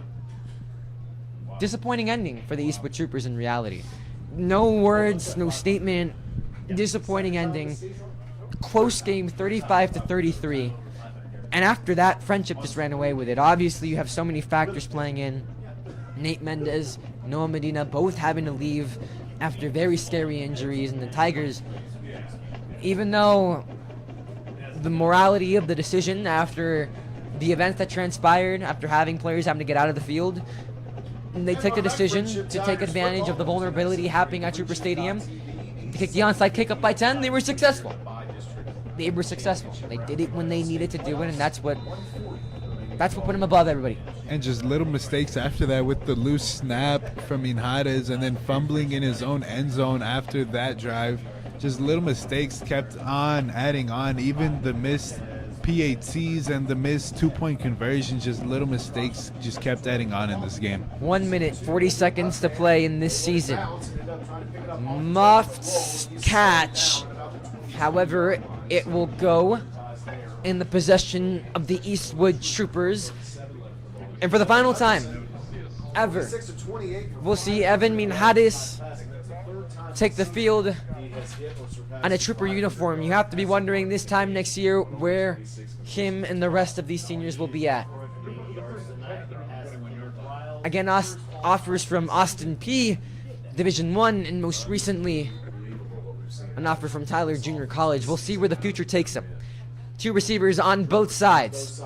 Minhares looking. Here comes pressure, rolling out. Will he run with it? Yes, he will. A staple of tonight's game past the 30, the 35, and close to the 40-yard line, if not there, with 1 minute and 28 seconds to play to try to send the seniors morally on top. They get it right to the 40-yard line.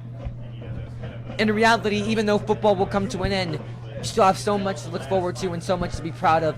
This Eastwood team went undefeated in district play. Minhares loading up deep downfield, throws it open man, Evan Macias, hard hit, slips a tackle, still up, past the 40, close to the 35-yard line. 1:20 left to go in the fourth quarter. But going back to what you just said really quick, yes, the team has had a lot of brights looking into the future, a lot of outstanding players for the team. Alex Sanchez, Fabian Penalosa, Jaden Martinez, just a lot of that. That's just offense. Defensive wise, we have John Hernandez, Jaden James, Jude Walker. Minhares loading up deep downfield. The pass is short, intended for Rudy Garcia. A lot of players to look forward to in the future. Just bright stars to see and to see what they're going to be able to do in the future seasons of this football team. Next year, the big question is obviously, who do you start at quarterback? In week 1, Darian Diaz was injured. The backup was Joseph Cox. We'll see if number 15, which is Joseph Cox's number on JV, we'll see if he takes the field next year. Stumbling across everybody, slipping everyone's attempt to tackle. Evan Minhares is going to go inside the 10-yard line. Creates a staple play in his final drive of the season, or what could possibly be the final drive as an Eastwood Trooper. You look at the accomplishment of this team, Christian, going undefeated in district for the first time since the 2020 season. Before that, they were in 5A, going undefeated in the 2018-2019 season. Before that, you would have to go back at least 20 years. Trips to the right, one alone to the left. Minhares drops back with time, looking to the left, now motioning right, still alive, throwing into the end zone, off the hands, incomplete. And Mancia really wanting that ball right there, wide open. Fortunately, Minhares didn't see him on that one. You have to be proud of this year's season. Because after losing to one of the best teams in Texas, who is ranked number 10 in Dave Campbell's Texas High School 6A rankings, the Troopers then went on to beat the Las Cruces Bulldogs, Pebble Hills, El Dorado, Coronado, Americas, Socorro, Montwood, Franklin, and Eastlake. Their season ends tonight. However, trying to go out on a high. Hadis stumbles, loses the ball, and the Tigers jump back on it. No signal yet. They rule it in favor of the Frenship Tigers. And that will be the offense's final time being on the field for the Troopers. Definitely not the way they wanted to go out tonight, but it's what happened. You have to be proud. A disappointing game. A game that in reality no one is going to want to remember. But you have to be proud. And for most of these athletes, they are dual athletes, many of them being in track and field. Disappointing ending. Obviously not the game that no one wanted to see. And they've just had a huge accomplishments all throughout this season. And again, just it's going to be a really bright future for this team. You have to leave with your head high. For this team, for Coach Lopez, they built a good foundation. They've increased the validity of their program since Coach Lopez first came in. And he doesn't seem to be going anywhere, so the Troopers can't really put their heads down. And they have so much to look forward to. For the Frenship Tigers, they'll go on and face the South Lake Carroll Dragons next week at a setting that is yet to be determined. Both of these teams with dominant wins. The Tigers over the Troopers 87-58. Meanwhile, for the Dragons, beating up Boswell 70-0. The clock will wind, and that marks the end of this season. For the Troopers, they'll go home with lessons learned, and for the Frenship Tigers, they're now the winners of 4 straight. Obviously a disappointing ending, but at the end of the day, just being in the Bi-District Championship for the 3rd year in a row, an astonishing accomplishment. They couldn't keep the streak alive, but at the end of the day, these players, this team and the fans can leave with their heads high knowing that they had a season to remember, winning 9 straight, undefeated in district, beating absolutely everybody. And well, from us, a huge thank you. We wish we could have stayed with you longer. We wish this season could have been with you longer. But this is it. We've reached the end of the road. Christian Salazar, final words ever? Thank you all for letting us join into this part of football community. I mean, it was a huge part being here, traveling with the team to South Lake, just being included, even in senior night as well. Just, we're so appreciative to all of you, to the viewers, to the coaching, to administration here at Eastwood for letting us continue this program and giving us this opportunity to do so. When, at least on personal experience, when I came to Eastwood, I knew nobody. That's straight up. And the opportunities that this school has given Coach Bernal, Coach Miss Stephanie Galaghead, Coach Lopez, every single person affiliated with every single sport, it has been an honor to serve you. It has been an honor to be with you, and it's been an honor to just make you happy. That's what we're here for, and we're glad that it's been something that we've been able to do. And our journey comes to an end for now, as high schoolers when it comes to football. We hope we'll be able to be with you during basketball or other sports. But thank you. Thank you for sticking with us. Thank you for being with us. Thank you to the teachers who watch us, Mr. Kohler, Mr. Hawkins, who really have said how much their families enjoy watching us. That's what it's all about. It's about making a community happy. So, from the bottom of our hearts, thank you, the parents. Thank you, Booster Club. Thank you, Eastwood. Senior Christian Salazar, Senior Sebastian Perez Navarro, logging off for one last time. The seniors, class of 2024, where